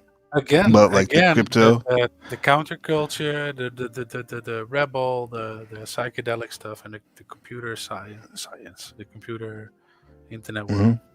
We know it's all very much related. In the beginning, they thought that we're going to break away from what used to be unburdened by what has been. Yeah, in their new matrix world. Yeah. He said that Kalindi would say he would see the blockchain and the machines, the more doses he took, the deeper he would see the technology worlds and galaxies. It reminds me of when the navigators in Dune, when they were folding time, as they say, and they would say like the emperor. He said, "What did you see?" And the navigator said, "Many machines, many new machines." See, exactly, dude. Exactly that. Yeah. And what is that? What is that? That's straight I up. know that's wild, right? That's Lucifer, bro. That's Lucifer. Fuck yeah. Lucifer. Yeah, because if you look at the I think it's the Crowley. What's it? I think it's the. Let me look it up. The Crowley Devil card. It looks like Holy. it looks, or at least Timothy Leary, who expanded on the tarot deck from Crowley in his book, The Game of Life. He has the Devil card, and his book was like basically a devil laying on the fabric of reality, and his nervous system is hooked up to the cityscape of a world. Yep. Like he's one. That's the He only- is. That is the only way he can embody, dude. He's cast down into the earth. Mhm. The only way we can give birth is, through that. Right. I'm just musing here, everybody. I'm not a fundamentalist Christian, okay? Nah. That was Leary's interpretation of the card, because Crowley's doesn't look like that kind No, but all of it. But anyway, All of it. Look, exactly. Go ahead. All that. the all-seeing that type guy of stuff, said, also Kalindi. Look, they all. What is all these things that we talk about constantly? Like, oh, do people bring back shit? Like, they get inspiration from what? Inspiration to what? Technologically advance the network. right. That's it. It always went back to that. They might sell it to you as the peace process, but to me, it seems like a nervous system, sort of a global nervous system. Hmm. And isn't it funny that it's always these sort of like seemingly transdimensional communications transmissions that, it's a fever dream. Came into me in a fever dream, and nowadays you might say it came to me because of psychedelic or entheogens, if you're any kind of hip. Yeah. Yeah. Yeah. The Urantia book which a lot of New Age Christian churches and movements are based on. The guy said he got a fever dream when he came upon it. Yeah. I've had those fever dreams myself in recent years. This shit's trippy as fuck, man. Dude, yeah, but look, I don't know. Maybe I'm just a fucking dumbass, but the last time I had a fever dream, my head didn't fix in the box, and I couldn't equate 7 with yellow. What does that give me? Wow. Yeah. Yeah, wow. Definitely tripping, but it doesn't make any sense. What's the point of having a dream if it doesn't make sense? Other than to wake you up and remind you that you're dreaming, and you're not dreaming now. NPC has a comment. Shadow Buddha in the house. Mods in the house. You remember there was an astrologer lady who said one of the dudes was a woman in past life. Oh yeah, yeah. That was our brother Shift. One of the astrologers said that to him. Yeah, but yeah, he was like, "What? Are you trying to diss me or what?" Yeah, but then again, it's like if there is reincarnation, you probably would. If you're an old soul, as they say, you probably would be flipping through all the avatars, male, female, animal. Oh shit! I guess plant consciousness. Godheart, get into it, please. In a second, I'm gonna have to have like 1 minute. I'm gonna have to mute myself. Okay. Not in the least part. You have to fart? Because this cat's getting out of hand. But okay. Yes. Okay. I have thought about those, Godheart. I like that. Shout out to Zephyr with riding the wave. I didn't read this one right quick. The all-seeing guy. I met a girl at a psychedelic synopsis, a symposium, that said she did salvia once and imagined that her knees and elbows became vaginas, or how Ben used to say, maginas. She was wearing shorts and a t-shirt and was around strangers at the time. That had a lasting effect on her, huh? Damn. Shit, she said her knees and elbows. 5. She started rubbing her elbow at his crotch. That's wild. Kneeing your ball sack. Okay. But that is a bit strange, but It's funny that she's dressed like that when she tells you such a thing. Right.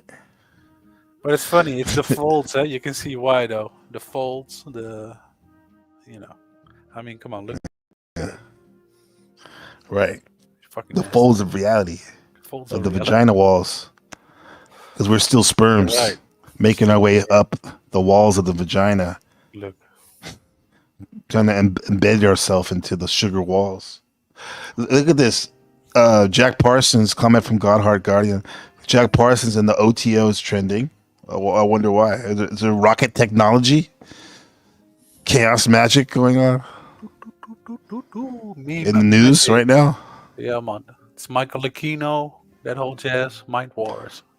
Oh, yeah. Do you have a tab on that? Not really. Somewhere. It's okay. Somewhere. We'll make our own tabs right now. We've Off got Natty. the curated internet at our disposal. Yeah. Godheart Guardian said Jack Parsons proves flat Earth. Earth. That's right. I don't. How so? How does he prove it? By his rocket technology? Perhaps. Yes, you are a fire stakes. I remember you said that a couple times, Zephyr. So am I. I'm a fire stakes. Thus, we were born in the same year. Yeah, that's next year. Snake technology. Michael Aquino I'm had a denim for snake. all intents and purposes a satanic church on military grounds in America. It's essential in creating psychological warfare operations. Instrumental, I should say. I think it's a better word. Blah, blah, blah. Jack Parsons comes to mind. Indeed, OTO, Crowley. What's the other bro? From the Golden Dawn shit. Yeah. Saturnian Brotherhood. All fancy peoples. Yep. Shout out to Hank in the chat. He said he's a lizard today. Okay. Is he a? That's not what we call prostitutes in the Discord, right? Whoa, really? I Remember saw from many. Benny? Video. Manny. I saw Manny's mountain bike. Oh, Manny, that's what it is. Yeah, I met these hyenas. He said, I met these hyenas today.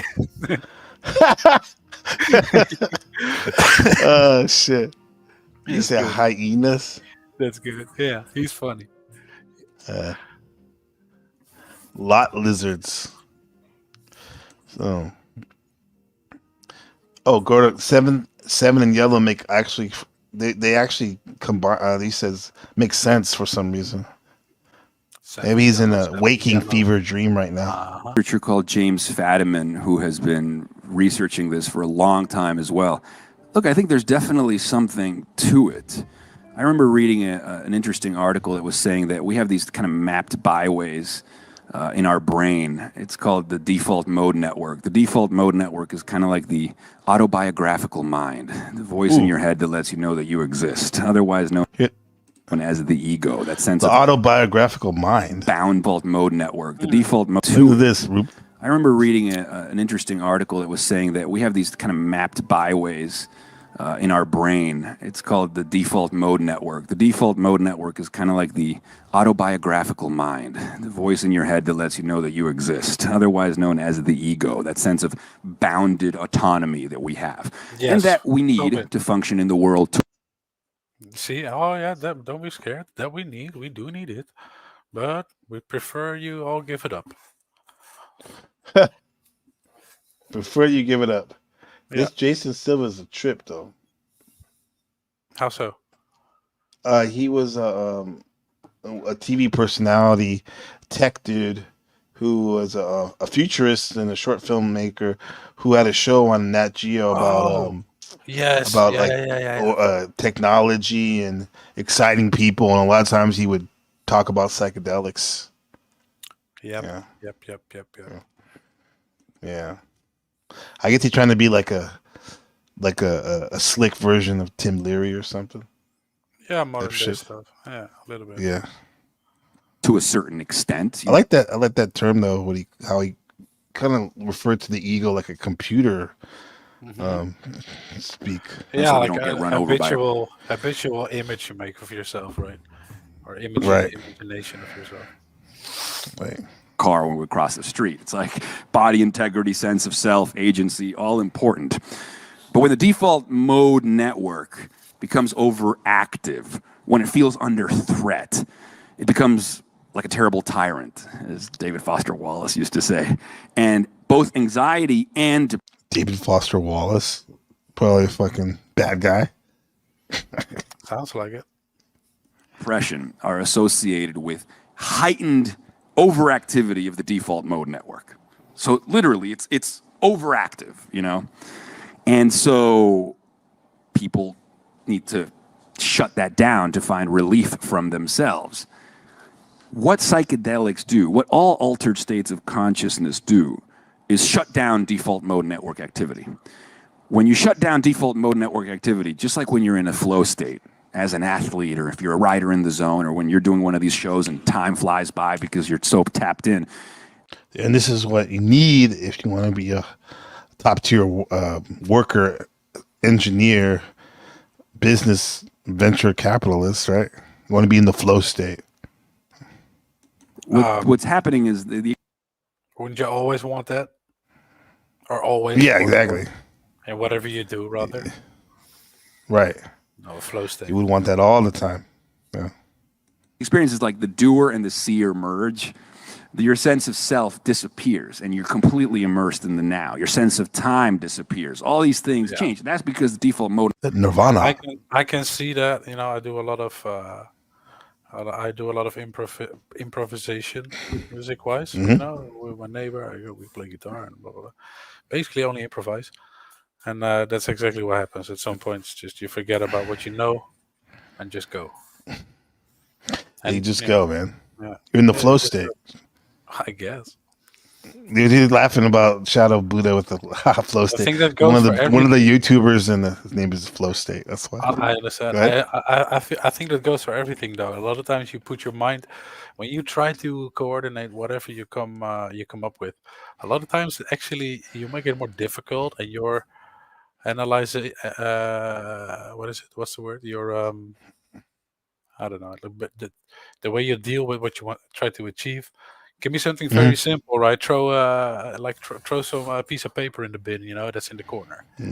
Yes. When you're gonna try to do it, Kobe. When you're gonna try to do it, you're probably gonna miss it. When you just go, you know, Kobe up and don't even, it's probably gonna go in. Why? Because your body is perfectly well adjusted to this reality, knows exactly what it needs to do. How to do it.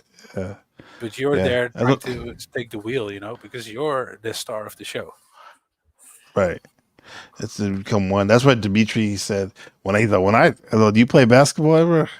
He's like, yeah, I'm actually pretty good when I'm like high on amphetamines. Right. Because I'm like one, but here's the thing. This is why athletes they practice so much. They get the muscle memory. Yes, they get comfortable with shooting, so it's like it's second nature. Exactly. You know, if those things, that's what you do, how you play. Would be regular movements, then they wouldn't need to practice at all. Then they'd just be a matter of letting go. But they're not. Yeah, like they're the way not. You can find every lighten up, or what is it? The button in your house with your eyes closed. Right. Yeah. Anyway, shout out to Leopard Print. Yeah. Leopard Print. I'm about to show the flow state in a second. Network is essentially shut down. And during these moments, we find relief from our monkey mind. And now all of a sudden, pattern recognition goes up, creativity goes up, empathy goes up, risk-taking goes up, and we're also open to new experience. We're more open than we usually are. Our defense mechanisms fall away because the protective ego dissolves, right? This is like psychotherapy because these mapped byways in our minds is like the freeway that we always take to work. The normal way that our brain functions, the default mode network is like the highway, the 5-lane highway. You shut down the 5-lane highway, what happens? The cars have to take all these alternate routes to get home. And that alternate route might be amazing, it might be really boring, but it'll be new and it'll be different. So that's what seems to happen to brain activity. They did fMRI scans of people in these altered states of consciousness, and brain activity is totally different when the default mode network gets shut down. Different parts of the brain talk to each other. So look, we might decide in the end that this is something you only want to do once in your life or once a year, or maybe not at all for some people. But the point is, there needs to be more research. You know, like to have hurdles to have restrictions that get in the way of chasing what could be, in the words of Stanislav Grof, potentially a telescope for psychiatry. You know, what the telescope did for astronomy, these tools could do for psychiatry. I think it's a responsibility for all of us. And Stanislav Grof, who was the live-in caretaker / doctor at Esalen Institute. Interesting. Yes. Great book on the consciousness of death. also, you know, you design better minds, and then these minds can then make better decisions in the world and make better tools in the world to serve those minds. You know, another company that's doing great work in this space, and I did a video for them, full disclosure, because I really support their work, is Neurohacker Collective. And these guys are interested in cognitive upgrades, building better systems for better minds. So first you upgrade cognition, and then you start upgrading the systems within which cognition is nested. So society, identity, culture, all these things, and you sort of move towards a space of like upgrading humanity. You know, neurohacking is the name of this field, and it's really it's exciting stuff. I mean, there's a lot of stuff happening, but is it room for it's good to be optimistic, I think. Pretty exciting stuff. Speaking on that, Oscar Janiger, psychiatrist, dosed over 950 people with LSD in his Los Angeles home in the 1950s. The psychiatrist was interested in the drug's impact on creativity. This is speaking of what Jason Silva just said. He meticulously detailed every participant's experience. At the end of this stunning experiment, he concluded that LSD did not make you more creative, but it could influence people with an already creative mind. As with Stanislav Grof famously calling psychedelics, quote, non-specific amplifiers, Janiger recognized that LSD would not inspire a non-creative person to suddenly take up painting or poetry. It could, however, offer creative people insights into the nature of their craft. As he wrote, the nature of the individual drug experience reflects the basic psychophysiological action of the substance as it interacts with the total life experience that the person brings to it. If you're a futuristic thinker, psychedelics might just give you a glimpse of what's to come. And if you dream of technological breakthroughs, it might help you create one. And it's sort of a it goes on, but you know, it's This is why McKenna said you need to read every book, every oldest book you can find. You need to climb every mountain you can. You need to have all these experiences, these romantic sexual experiences. So when you do take the psychedelics, it has context. It can work through you. Right. Exactly. And I think this is where virtual reality comes into play, because then we don't need to physically go out and have these experiences as a form of because you could say what you just said is set and setting in a way. That's what I was thinking. Yeah, definitely. So you know, if you could manage to do that with virtual reality, as many are trying now, are doing, you might be able to remember when 1 or 2 episodes ago we showed that video of the future prison. Yes, that rehabilitation center where they have some Neuralink VR psychedelic setup to have people sit out like multiple life sentences in the blink of an eye. You know, that's definitely not gonna make a violent criminal worse, but whatever. That's the idea. Demolition Man. Demolition Man. Yeah, there's a lot of Clockwork Orange and all that. A lot of work's being done on it, like official protocol work. You know, there is. It's real. It's real. It's real out here in the field. And comment from Shadow Buddha: you put your mind into muscle. When you promise yourself something, make it make a commitment. You can't give up. Tom Platz, the great Mr. Olympia. The golden boy of consciousness and weightlifting, the quad father. Yeah. And so you do that, you'll end up in... See, you know, he no longer needs to look at the fretboard. He's just, you know, right. feeling He's where cooking. he is. Yeah. He's feeling it, huh? Maybe he was dosing over there in England over there. Maybe? In England. Look, I got something for you. Let's see. There's a video. This video is always nice. I like a book with pictures better than a book with text. So here's a video. Wait. I'll go into the back chat here. Okay. My Discord is weird acting. Oh, okay. It's back to normal now. It was acting weird earlier. Weird. So look, Weird. remember I told you about this guy having a near-death experience and Oh, going on yes. to trying to create this VR experience to kind of recreate that. This Excuse man? me so much for that nasty ass cough. I sent you an article, and if you scroll down a little down past the green bar, you see a Let me video. move this a little bit over. Wait. Glowacki. I don't know how to say that, man. It sounds like cloaca. It sounds weird. Whoa. Saying that AI and the future of sex. Okay, that's where we're going next. Hold up. VR is good as psychedelics at helping people reach their transcendency. Why you bake it? Bake is good. It's a good. What's that? Vincent says that in Pulp Fiction. What's Jules going is on? like, why you eat that swine? Why are you baking? I'm reading the thing where it says VR is good. Sorry. That article starts off with that dude I told you about, the guy that fell on the trail had a bleeding and so long, seeing himself. This one 15 years ago. This one. Yeah. 15 years ago. David Glowacki was walking in the mountains when he took a sharp fall.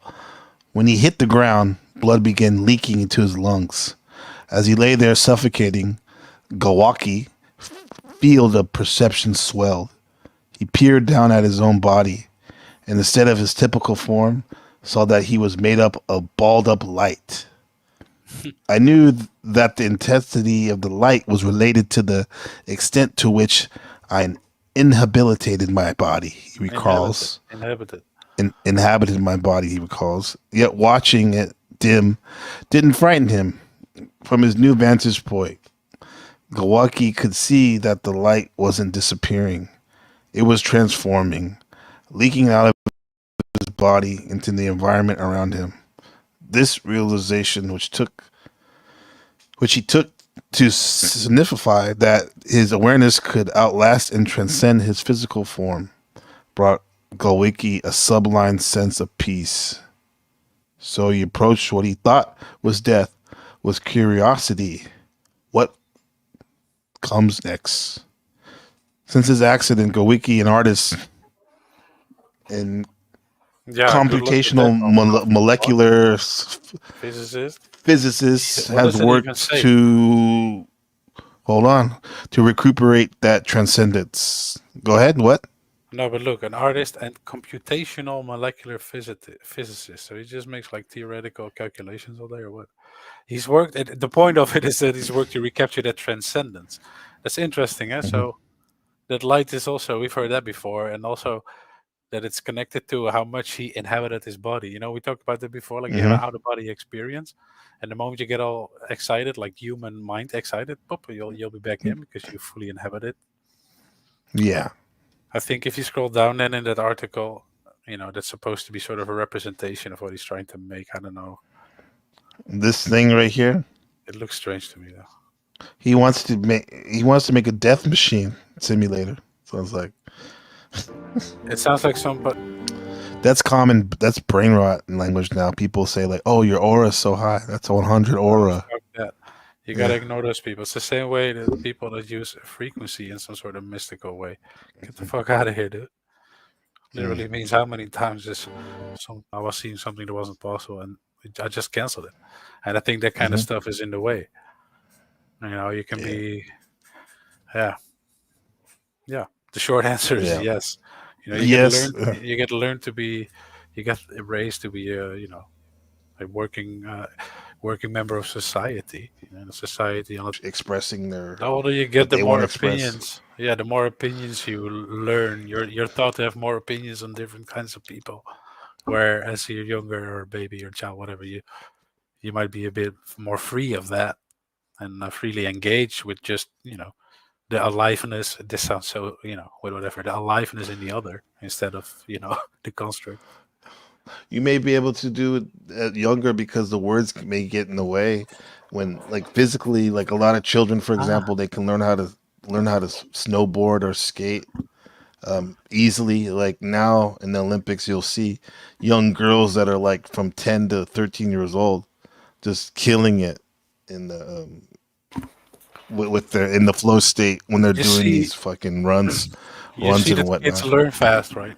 I mean, I suppose Yeah. it's not only a matter of how the brain is developing. It's also you don't believe, who are you to talk on this subject? That kind of stuff. You don't believe that. You don't believe you need to have a diploma to be allowed to speak on certain subjects. When you're younger.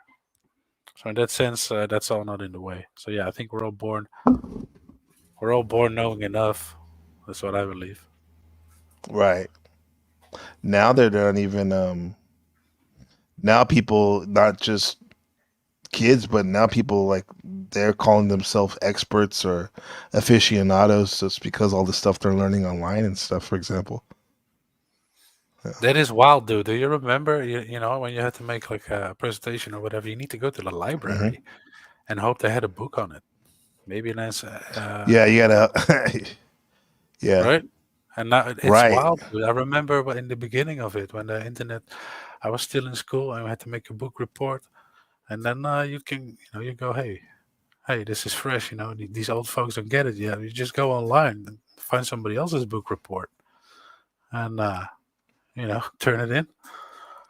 Stuff like Yeah. that. That used to be, great. It wasn't like you had Wikipedia and like multiple, that many websites yet. And now it's basically like all the world's libraries, essentially, theoretically, because, I say that a little tongue in cheek, to be honest, because we all know it's highly curated. But it used to be a bit freer for a while. They have access to, theoretically, they have access to all the information. Seems all natural. of it, yeah. Even. You think it seems natural? Yes, I mean, I've had this with older members of my family as well. They told me like when I was around 20 years old, they were astounded by how much I knew about the world and all that stuff, and at the same time, how little I was actually fucking doing. I was arrogant but lazy, but they were all saying, "Where did you get all that information?" That's the key point. The internet. And they had the same thing, but for them, it's television, of course, radio.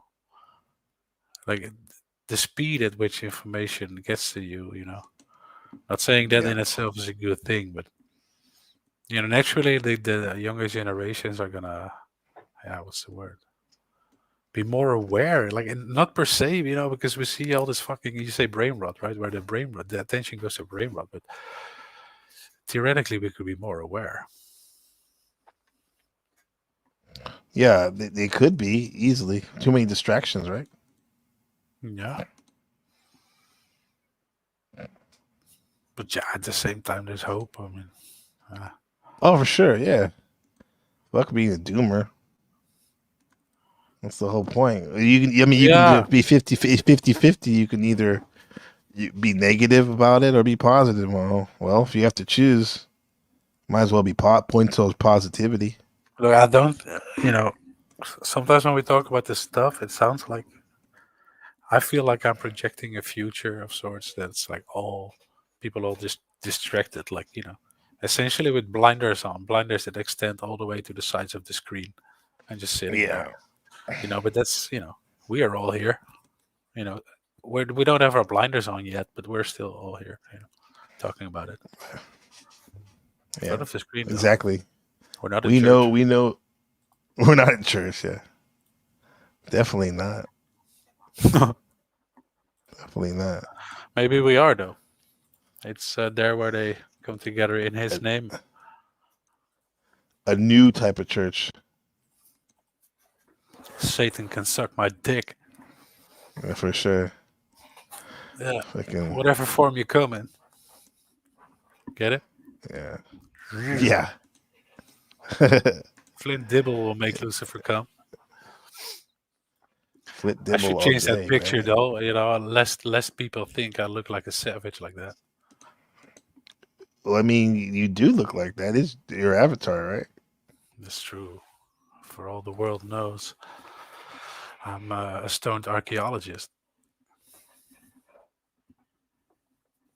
Right in the punani. Where you going to, Gabe? Dead air is expensive air. It's not dead air, dude. I'm showcasing you so you can see the Damn, picture. sorry. I forgot it was my presentation time. Yeah, well, basically, you're looking at it, ladies and gentlemen. All the depth, all the color. Now it's over with. Now, peace to lay low, Mr. London in the building. In the building. Peace to Sarah, Mindful Exposure, Ezra. Good day to you, sister. I'm just learning the chat doesn't automatically scroll down. Is that me? What's that? You can scroll down. You can scroll down. Well, I'll be dang. Scroll I've up. been missing this whole party in here. Okay. Yeah. You know where it says comments, yeah. NPC, check out the Founded Earth Brothers. The video is the final card for the Crowley. Okay. Yeah, that's why NASA had to check out Elon Musk, you know. Of course, because of his ketamine and pot use. Of course not. They had to check him out if he was down with P. Diddy's pink cocaine, you know. Pink cocaine? Hey, pink cocaine ain't no joke, man. It's good stuff. I wouldn't know a thing about it, dude. My nose, dude, I can hardly get oxygen through that thing. You used too much before? No. Like this lady, watch this shit. Let's get this. Today's a trip. Yacht in the ocean, coasting with the sails out. Hey, America, thanks for the bailouts. Here's this lady. She is very, very scary.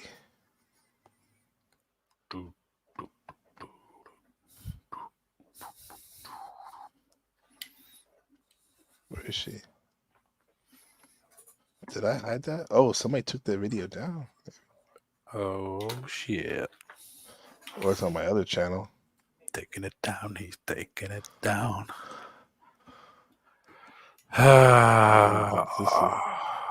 So here the human species writes August 26, 2024.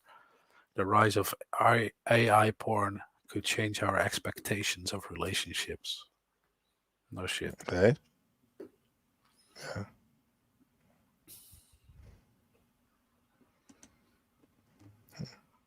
Wait a minute. What's up?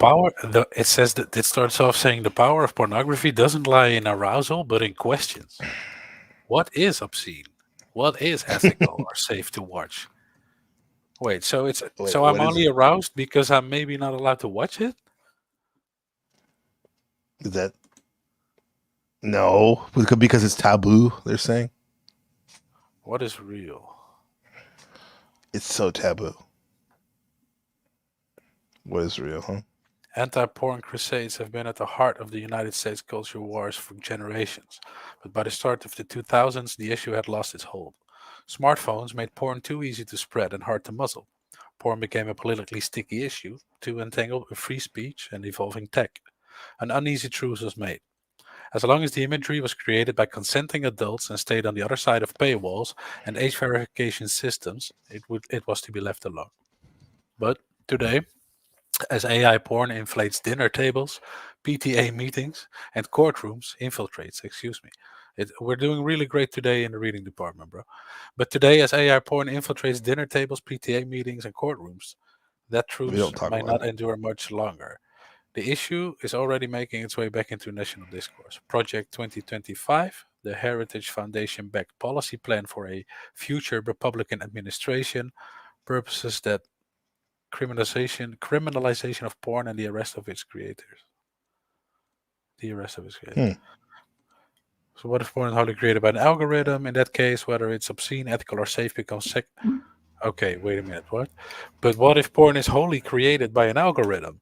In that case, whether it's obscene, ethical, or safe becomes secondary to what does it mean for porn to be, quote, real, and what will the answer demand from all of us? Okay. What are they trying to say? I'll glance over the rest. Yeah, I haven't figured that out yet. I mean, if it's made by AI, then it's so good, or what?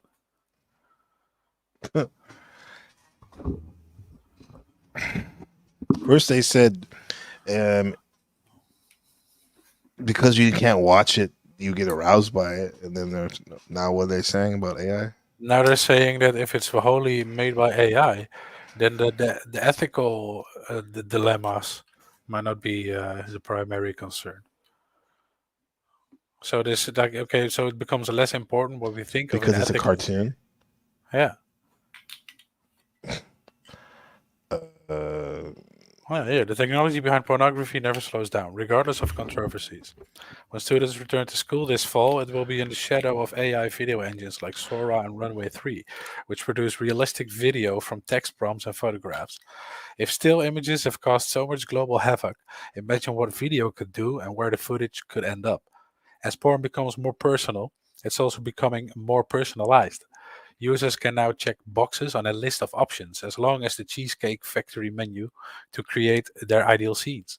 Categories like male, female, trans, ages from 18 to 90, breast and penis size, details like tan lines and underwear color, backdrops like grocery stores, churches, the Eiffel Tower and Stonehenge, even weather like tornadoes. It may be ones and zeros, but AI holds no binary. It holds no judgment or beauty standards. It can render seldom represented bodies, like those of mature, transgender, and disabled people, in all pairings. Hyper-customizable porn will no longer require performers, only selections and an answer to the question, what is it that I really like? While Hollywood grapples with the ethics of artificial intelligence, artificial porn films will become a reality. Celebrities may boost their careers by promoting their synthetic sex tapes on late-night shows. Okay, it's a weird little sentence in the end there. End of the paragraph, for the record, but strange. Yeah, it looks pretty real, this AI shit. Wait, you're looking at shit? Yeah, I don't think I could show this though. Oh, yeah, no, of course. Yeah, it's pretty bad. I mean, not pretty. I mean, it looks whatever. It is what it is. Look at the wording, though. So, what happens when we remove the quote messy humanity from sex itself? Porn is defined by the needs of its era. Ours has been marked by increasing isolation. The pandemic further conditioned us to digitize our most intimate moments, bringing us FaceTime, hospital visits, and weddings, and caused a deeper discharge of our social batteries. Adult entertainment may step into that void. The rise of AI-generated porn may be a symptom of a new synthetic sexuality, not the cause. Okay, so maybe a symptom, not the cause. In the near future, we may find this porn arousing because of its artificiality, not in spite of it. Oh. Okay, says Leo Herrera. Leo Herrera. Yeah. There's some AI art for you. What's happening? Some AI art. Yeah. But still, you can immediately see that, right? Yeah. Obviously. Yeah, that looks like a cartoon. But, yeah. Now, this right here is real. That's Flint Dibble. Flint Dibble, that he's definitely real. Definitely man-made. Consequences of drug abuse can lead to death or permanent physical damage to a person's body. For one Laredo woman, she lost her nose. Marisa Mendoza sat down with her as she shared the horrors of 25 years of cocaine abuse. We do warn you, the pictures you're about to see are graphic. Yeah. This is how you'll see 47-year-old Amira Dominguez Guerra most days, dressed casually in jeans and a bandana across her forehead. She says 25 years of cocaine addiction left its mark on her appearance. I was using quite a bit of cocaine to the point where little by little it started deteriorating my septum to where I no longer had a septum and my nose was completely flat. Guerra says because of her habit, her family relationships crumbled. Today, she looks forward to getting her nose rebuilt with the help of plastic surgeon Michael Baumholtz. Come in. Baumholtz. The original nose has no structure to it anymore. It's floppy, scarred skin, both from the inside out. These photographs were taken of Gira when she initially started seeing Dr. Baumholtz last year in November. She came to him with a hole in her face. Wow. Cocaine's a hell of a drug, Rube. Bro, it's not worth looking like cats, you know? Mm-hmm. Wow. Since then, he's been prepping her for What's the up with her head? transforming surgery. In Oh, listen, he'll say it's for the skin graft, I think. the next 6 to So they probably gave her like some type of Wait, that wasn't on her head? That's not a... It's a skin, extra skin. Is that swelling? They probably put some type of medication, gave her some medication to grow more skin there so they can use it for her nose, I think. Yo. Yeah. You know what I mean? They're going to use it as a skin graft. for the transforming surgery. In the next 6 to 8 weeks, he will replace her missing septum by using part of her rib and skin from her forehead. At best, when we finish, it'll look like she had a very bad nose job. And I hope that we can get better than that, but part of my job is to set realistic expectations as to where we're going to go. He gave me that glimpse of hope, that something could be done. Gira calls Baumholtz her angel. She looks forward to feeling beautiful on the outside again. I did a lot of destruction, but today I'm very happy and I'm very grateful, to wake up, being sober. She's back, she's with family, she is trying to work, she really is trying to get her life back on track, and I'm fortunate to be part of that process. Marisa Mendoza, KSAT 12 News. Okay. Yeah, man. That's what the executives used to have that problem, right? Now they're doing microdose. Yep. They probably are better off microdosing, maybe? Or even Microdosing. taking normal doses. Microdosing cocaine? Is that No, what no, you're no. saying? Oh, okay, thank God. No, the psychedelics. Yes. Do you think you can get addicted to psychedelics? Because I hear the trope people say you can't get addicted to them because they're so, in your face type of shit. Like not something that you wouldn't want to do all the time because it's so intense.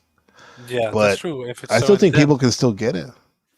Dude, if you write on mindful exposures, not sure he's like a Blue's Clues, not sure if I can trust dogs with bow ties, he says. But yeah. Who's he named Bumholst? Bum whatever. Bumhole. I need TP for my bunghole. Bumhole. What were you saying? Sorry, man. Do you think you can get addicted to psychedelics? Oh yeah. Yeah. If you go for that, plunge into deep type shit, no. Mm-hmm. I know I was staying away from it for years after the first time I went too deep. Mm-hmm. If it's a habit, if you do it every day, and Right. you might notice you feel different or not right when you do not do Mhm. it, and those will keep doing it. But I nah. Addicted. I don't think so. The whole point of it is that you loosen up whatever rigidity there is. That's why that's why it comes along every time there's big social, cultural transformation. But do you think then when we know quite a few people, or some people anyway, that claim they do that stuff every day almost? Do you think they're capping or what? No, not per se. Or I mean, why not? That's not addiction. I mean, why not? Well, yeah, I don't know. Like, what makes it addiction, dude? I mean, could you go without? Yeah, I start to have urges, or you start to sweat. Mhm. No, it's nothing like that. Mm. Look, I know that with the DMT, it's kind of crazy that you kind of want to go, yo, let me put my head back in. Mm-hmm. I kind of want to see more of it or something, Right. I always felt that was just because that was the more real, based reality, and DMT. yeah, As if I felt like it was more in the, the chaos, the mother womb of the all. But to say that I'm addicted to go back there, no, all in due time, bro. So, Yeah. I'm not saying you, but have I you ever seen anyone like that?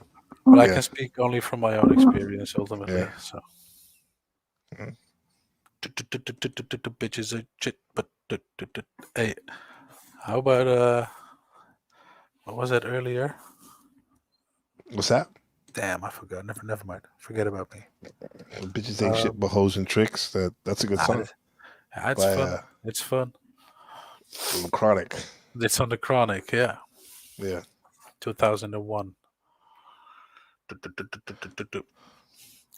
How about this? Wait, this is a new video right here. You have to just peep it for a second. It's from 5 days ago. There's a little bit of it. Yeah. Drop it on us. What's that?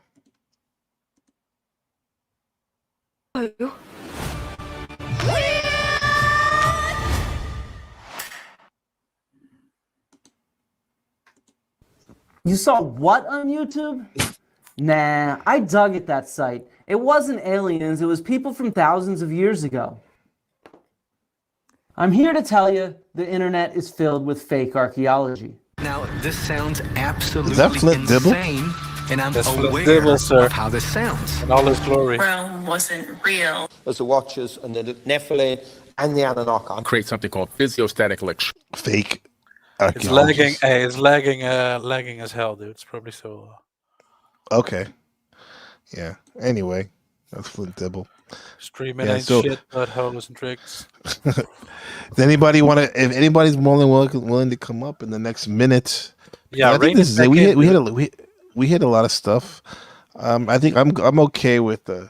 I want to say that I did a good takeaway. I said, it seems indeed that going by all the tabs, the last ones we didn't really get into, but it's a bit long-winded as well. But it goes into, more the VR part, and where indeed psychedelics and virtual reality are going to meet each other in order to create the perfect set and setting for people to actually have therapeutic value or rehabilitation, some in that area. And, that could be essentially both is good, You might ask, what are you gonna get rehabilitated into? But that's for future. That's future worry. Yeah, that's your problem that you need to find out, right? The person needs to figure out for themselves, because if you don't, somebody else will figure out for you. That's true. If you don't program your mind, somebody else will. Yeah. Yeah. No, if we got people that want to speak on any of those subjects or whatever, please. I want to maybe go max for 45 minutes or something. And if you say go fuck yourself, then I say we can pull a Reverend X and just put the Tupac tape in and call it a day. Shit, he said. That's why I told him I gave him 1 minute. Yeah. I gave him 1 minute because I'm ready. Yeah, man. So for the record, it's basically time for everybody to get up over where you are, right? No, it's been time to go to sleep. It's 12:45 a.m. 12:45 to the exact. Yeah, about almost. Yeah. Maybe that's all we need. Yeah, man.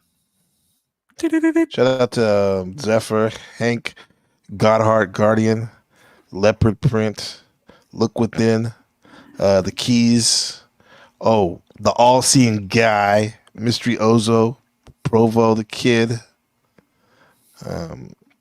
Mindful Exposures, Shadow Buddha, London Man, and all other people in the seen and the unseen watching. Yeah. And special shout out to Flint Dibble, aka Rupert G. Flint Dibble. He the For man. all his acid taps. I'll shave next time. Yeah, I'll brush my hair. Yeah, please clean up nicely. Clean up. I'll clean up. I can't be the only handsome one. I think I'll be pretty Flacco. I like those things you have in your hair for the curls. You know? The rule, yeah. I'll take him down in season 1 finale. I'll take my hair down. Is that true? Are you gonna do Oh that? yeah. Oh yeah. Yes, sir. Got some more surprises too. I guess it's not really a surprise if I said that. Not really, but Yeah. how would you go about changing your reality? Psychedelics is a big industry. See, it's just a couple of musings. VR is where it's at, man. I think that's really going to be a big part of the coming technological development. Okay. In therapeutic sense. You know how they talk about psychedelics in therapy? I think that's going to be married. Well, there is something like that, and it was like a scam. This dude, I need to get it. Who sent it to me? I wish Special K was here, Sherelle, because they married. There was this soft white underbelly had this one woman that they had on there that ended up being a prostitute, and they had her on there multiple times, and they ended up hooking her up with this like counselor / media influencer, and she put her in this rehab where it was like a virtual reality rehab, and supposedly he was training her, and it was hella sketch. It was a good video. Is it Rebecca J? Damn, you should find that one. Yeah. I need to find it right now. Hold on. Is it Lily? Is that her? And I still haven't found what I'm looking. That's a good song. That's right. There you have it. And I still haven't found. Yeah, what dogs with I'm bow looking ties for. on local news channels. It's a pretty picture. Picture perfect. I paint a perfect picture, Bubba. Who should reposition my intention to go richer?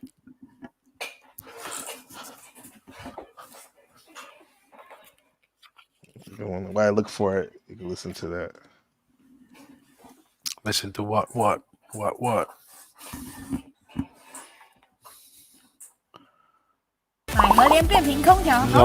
yeah.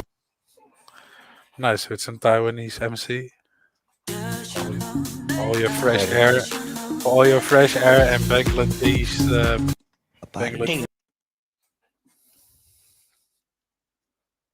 And do it all legal.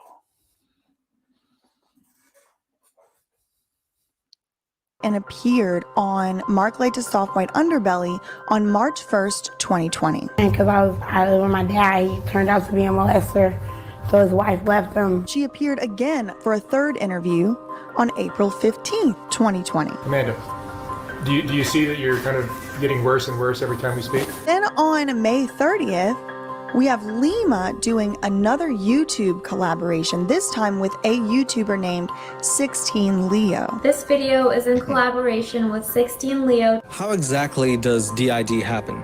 So is Aura a result of you trying to help out your sisters? Yes, actually, Aura was bloomed from a desire to help my sisters, but it also exists to better treatment for all mental health illnesses. This is the lady I think that made a virtual reality for for addict. It's very, very ghetto. Now, Lima would go on to make various YouTube appearances, and she would talk mostly and predominantly about Aura and her technology. Hi, I'm Lily Abramovich, and I'm the founder of Autonomous User Rehabilitation Agent, I like how she stands with her boobs sticking up. or Aura for short.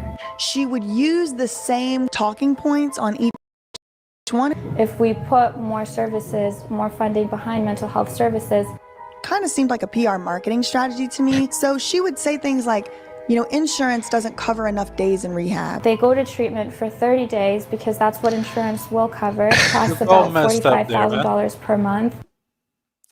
Yeah. Yes, sir. Look at her. Is that her? She looks like a Stepford wife. She Is that sounds her like already? She already messed up there. Anyway, continue. No, this is the lady that has the rehab virtual reality. Right, but- She's trying to sell them.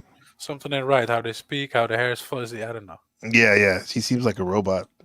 For somebody to get treatment in a residential facility. It's very expensive, but the relapse rate is 90%. Insurance companies are saying we're not going to fund 45, 45, 45 when you have such a high relapse rate. If she wasn't cash paying, she would have been released in 2 days from that video. Yeah, this lady right here, and you'll see how she's pretty thick, and then she loses weight in her teeth as the treatment goes on.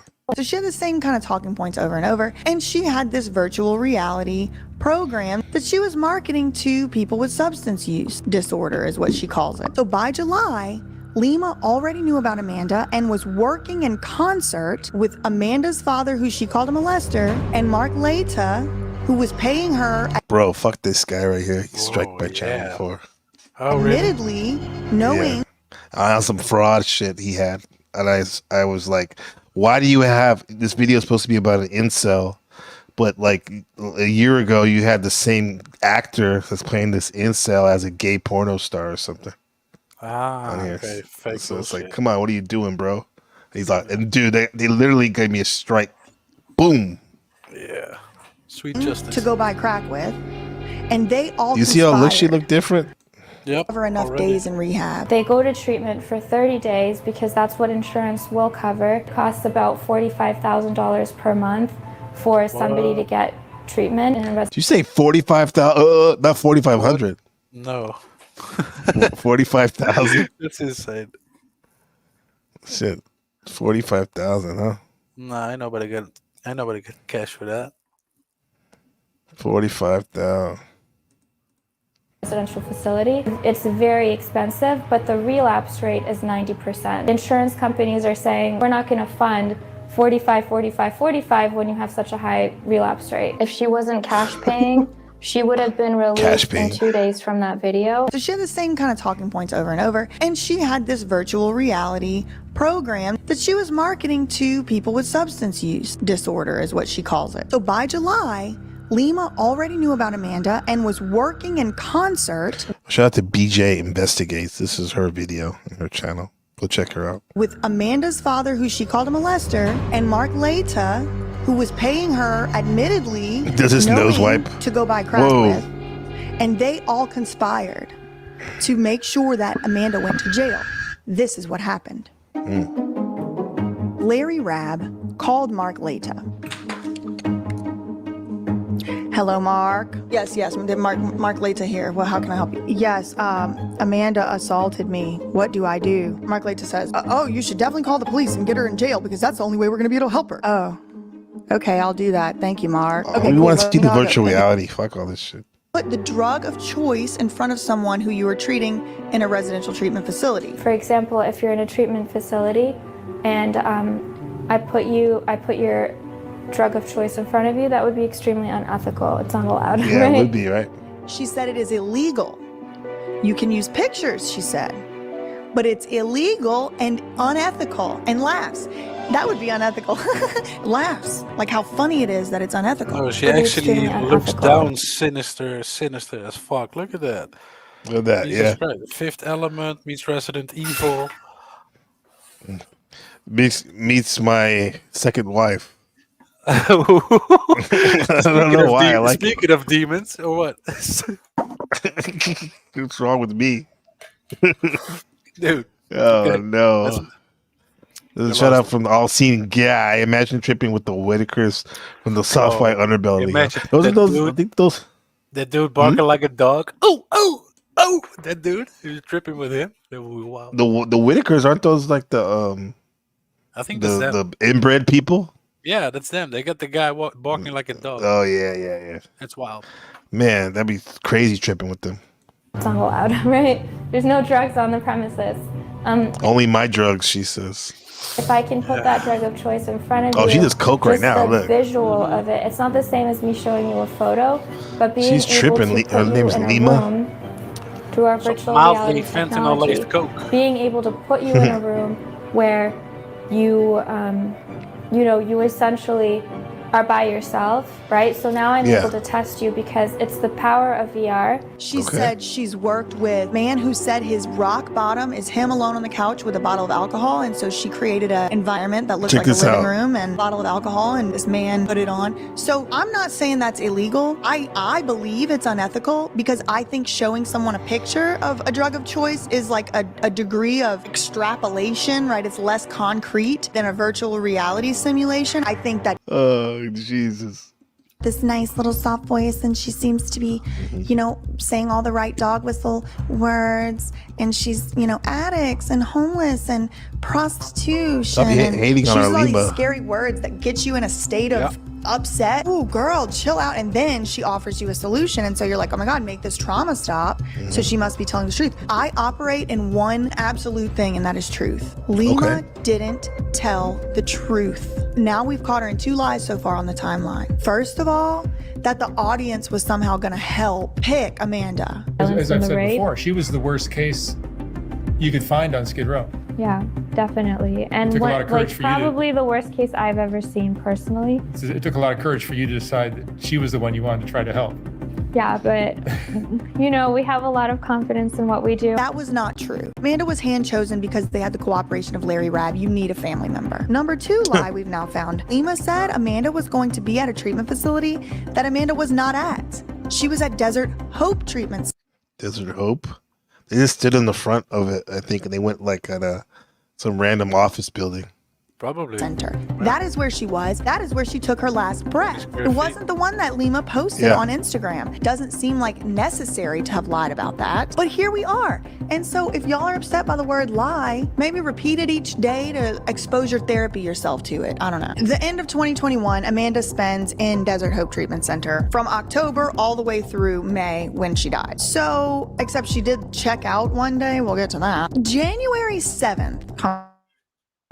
To an end, according to Lima's 30 to 90 days. If you entered into treatment in October, Lima told me that insurance. Yeah. Yeah. Continue. Only covers 30 to 90 days in rehab. If Amanda entered rehab around October, January 7th, Mark Laita makes his very first Instagram post ever, and it is a fundraiser for Amanda. Whoa. Interestingly, this is around the time needs to pay for the treatment, Albert right? Monero Jr. enters into the story. The people trust me. They know I'm one of them. Just guy. an everyday guy with a passion and a purpose. Albert Monero Jr. is the Oh no. Yeah, okay. Pube beard. The Pubic hair level? beard. Yeah, pretty much. program director for Aura. But a quick Google search Aura? will show you that he is also a very prolific actor. Anson is a nerdapalooza, bro. Oh yeah? From what's that? From Silicon Valley? Zelensky, I mean, like, you know, and again, they found an actor to play a role. How surprising. Yeah, right. It's called Aura, I think, this virtual reality. I wanted to show you what it looked like, Rupert. It's ridiculous. I need to... When chicks see him, they get dry. He's been in Hollywood for at least 10 or 15 years. We're back with my new buddy, Albert, who's looking for me to help him get relationship ready. What do you think a woman is thinking when she walks in to see your dirty drawers sunny side up on the floor? Haven't had any here for a while. The goal is to get some here. Yeah. I want you to keep that in mind. Okay. No undies on the floor. Okay. I don't know what to say. Something's wrong with his mind. Okay. So what? Does he even know what he was turning This is on? not a tag team event. One of you speaks and the other doesn't, and that's how it works. In my courtroom, you are under oath, which means you do not lie and you tell the truth. He's appeared in Lima Yevremovich's twin sister's YouTube videos. He's appeared in Instagram stories of Bam Margera's wife, Nikki. Bam Margera's brother-in-law has featured Albert Monero Jr. on his channel, but he also happens to be the program director of Aura. In January, when Mark Laita was posting on Instagram trying to raise funds for Amanda's treatment, it's also the same month Albert Monero Jr. would have met Amanda. Amanda, you coming into my life had such a humongous effect that I could never have known when I first met you. March 2021, Lima goes on the Meet Aura Instagram account and announces that her twin sisters, who both allegedly have dissociative identity disorder, not sure how they're telling us that. My sisters, who are identical twins, have had some mental health struggles. They were diagnosed with dissociative identity disorder, which is more commonly known as multiple personality disorder. In February, Lima announces on her Meet Aura Instagram account that her sisters will start using Aura technology in March 2021. Listen to. Yeah, look at that. 要成为优秀的特务， Get 就必须 ready. 身手矫健。 Fight. 今天要学的。 So March 2021, the sisters are being used as guinea pigs for the Aura virtual reality exposure therapy.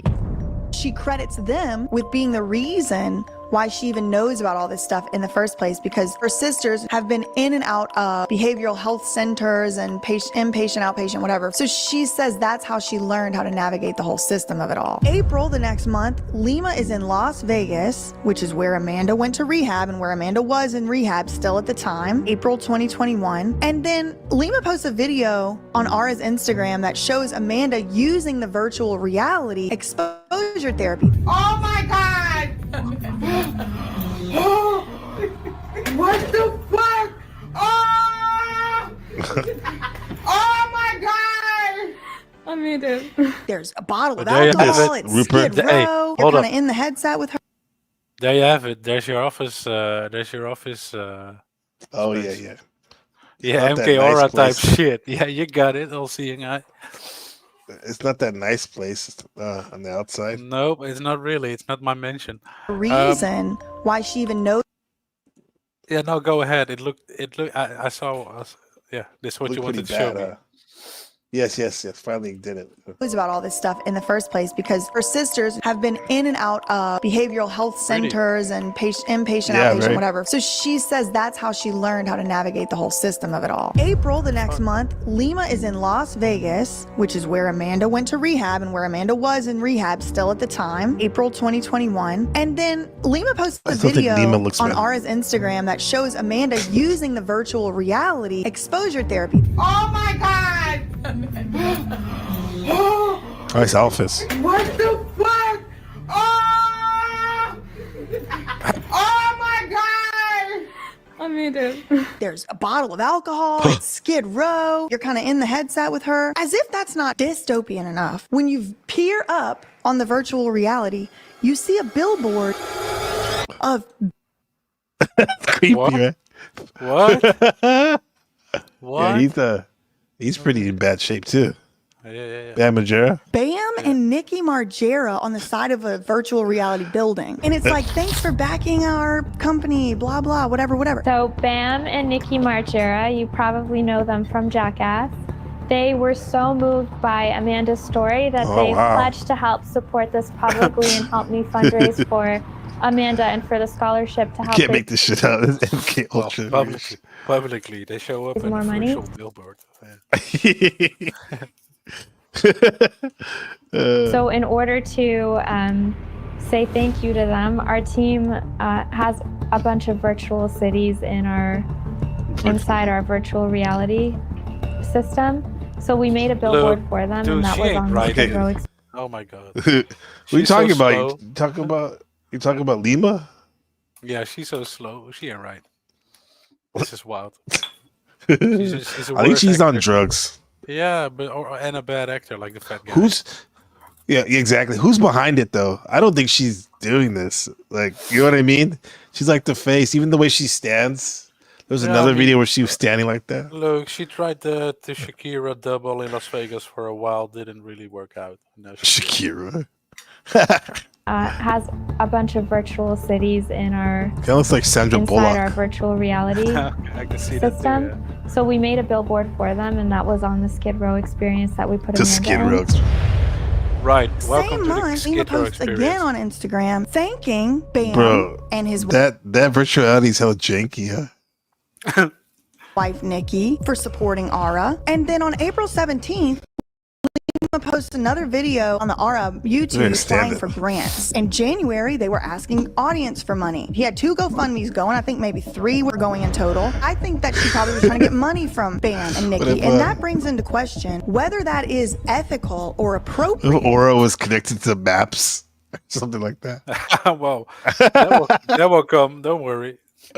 Oh, For shit. someone who is basically an investor Excellent in your episode. business, and now you put them under a conservatorship. Like, I don't know about the actual laws behind that, but that doesn't seem appropriate. That you could be someone's guardian or conservator, and they have purchased a stake in your business. So all that's going on in April, and then wouldn't you know, May 9th, Mother's Day, last year, 2021, Amanda Rabb was found dead in her bed, face down in a messy, disheveled room at like 9:30 in the morning. So it's looking shady. There you go. Virtual rehab. Yeah, okay, but so how does this lady's virtual rehab cause her to die? I don't know. Good question, huh? I guess Because it didn't work. her. Yeah. Is that her Probably fault just though? kept giving her the drugs. I don't know. Is it her fault? Yeah, ultimately, take personal It's definitely responsibility. shady. Yeah, but fuck this noise. But I No, do think, no, Rube. Go ahead. I do think that's the future, though, but not in this. Not like this. Grifter I mean, if you're a VC Hi, I'm Lumia. versus capitalist, you wouldn't get you wouldn't be attracted to this project. I would, but I'm not Lumia if it's run Abramovich, by and her. I'm the founder of Autonomous User Rehabilitation Agent, This is a pitch. or AURA for short. Yeah, Our and a team bad is one on at a it. mission to treat mental health like physical health by allowing mental health clinicians to see how a patient is feeling. We do this by allowing therapists to use virtual reality in sessions with patients. Okay. And we also have a mobile application that can be used for telehealth and also tracking patient progress. Therapists are able to log into the patient portal and track high risk and low risk patients. I started this company because I have a family member that struggled with mental health and addiction, and my goal and mission is to make mental health care manageable, not just for my family member, but for anyone else that's struggling. That's solid. Sure. If you're unable to see through the facade. I mean, See look, through the facade. it's a nice, origin story. If you have to make people believe something, Yeah. right? I mean, come on, man. Super shady, bro. I wouldn't give her any money. Right. Mm-hmm. Actually, you probably report her. Yes, first thing in the morning. But you know what? I wouldn't give Elon Musk any money to do the same thing either. Right. Elon Musk, he is insane. It's funny how Alex Jones goes back and forth. He used to have these pieces about him, exposing him. Alex Jones, like really interesting thing, like how he was rich actually. His father had diamond mines. He ran casinos in college when he was going to school in America, and like how, yeah, all this stuff about like how he really doesn't have any innovations. He just hires the right people. Yeah, which he is, bought I it, mean, PayPal and Tesla. yeah, Exactly. right. Soldier City, all that. Yeah, but yeah, he's there's a couple people I know that are really in that cult. The Tesla Elon, cult. the Tesla cult. Yeah. Tesla cult. Yeah, well, Yeah. I don't know, man. I think a lot of people that were about to wake up, quote unquote, early 2000s, Mm-hmm. Yeah. started learning about free energy and how it's all possible and all wild. Learn about Oh my Nikola God. Tesla. And then they Please forget stop. about all that nonsense and have kids, and life gets lived for them. And then they hear this Tesla guy, they go, oh yeah, we are draining this world. Right. Nice. These are good guys. Right. They don't talk about Tesla and the man and his inventions and stuff, but it's Tesla, the car, which really has nothing to do with that free energy, huh? Mm-hmm. Didn't they say Not at like to all. make the car actually does a lot more damage to the earth to make those cars? Yeah, than like for a things normal like car. that. And to come up with the energy, costs a lot. Also, these data centers of our friends at Google and stuff. There's been some talk here recently because they wanted to install a data center, which would nice picture, huh? Which would which which would Something like basically that. cost as much energy of the whole of residential Amsterdam. Right. You know, it's crazy amounts. That's why this whole transition shit, because the matrix they're building around your eyeballs, boys and girls, is going to cost a lot of power. A lot. Black hole sun, won't you come? Wash away the the rain. pain. Yeah, the pain, Black you're right. hole sun, won't you come? Won't you come? Black hole sun. That's what it's looking like. You remember all the distorted faces in that video clip they had? Oh yeah, I played that before in the show. Well, okay, yeah. That's good. I'll play it again on the outro. Yeah. Let's play it right now. So Well, yeah, whatever. Play us off. You gonna play us let's off? play You us wanna? off. We're gonna play us off. You wanna summarize today? Yeah, they take a lot of drugs in Silicon Valley. Some Yeah. people take it a lot. Some people take a little. Take drugs. Some of these Yeah. some of these companies, these pharmaceutical companies that are trying to get on the psychedelic wave, they had a lot of momentum a couple years ago, but now there was a straight decline, and it seems to be not that much interest in it right now because of the uncertainty of the profit that these things could make. Because they're heavily regulated still. And the time isn't ready yet. Yeah. Remember, the playing field needs to be fit. You know. Absolutely. Yeah. You want to add on that? Because you're killing it as usual. Killing it. Get out of here. You're lifing it. Back. It's forth. It's yin. It's yang. It's back and forth. Twing and twang. It's the LIL. Now I want to play that song. I think we're kind of Back and forth.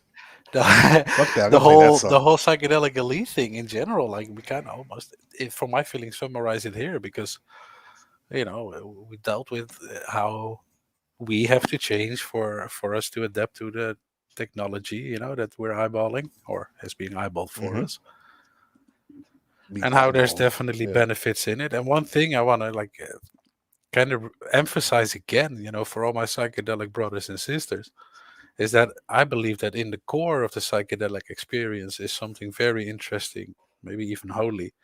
But that's the thing, that even though they, allow me to say they, are talking about it and dealing with it and trying to make business out of it, that core of this whole story, they will never really talk about. No, they will say it can, solve some rigidity and but always to the purpose of the next thing, So, as with everything, it gets overdriven, to the point where you can't find it. Oh, you want sexual freedom? No, let's overdrive it. All that kind of stuff. You know what I mean? Like it goes to an extreme. So anyway, I think psychedelics are cool, but there's a manual there. Definitely. If you want to live in the modern world, there's definitely a manual. I like that, the manual. We'll talk about that. Let's talk about the manual next time. All right. Let's do it. It's been back and forth episode. I like there's a lot of interesting things that were said today in the chat as well. But I kind of noticed it Yeah. And thanks for sticking through, all-seeing guy and all others. Great comments. You're amazing, Roop. Amazing grace, sir. You are amazing. All right. We'll see you next time. Same time, same place. Well, no, actually, we're going to try something different. We're going to try in the evening in the wilderness of North America. We're going to cater to our American brothers and sisters a bit more. Yeah. Exactly. Right. The wilderness, he said. Yeah. Wilderness of North America, yeah. It's the Wild wilderness. West. Yep. We'll see you next time here on Psychedelic Elitism, Volume 5. Next time. Peace. Remix. Remix.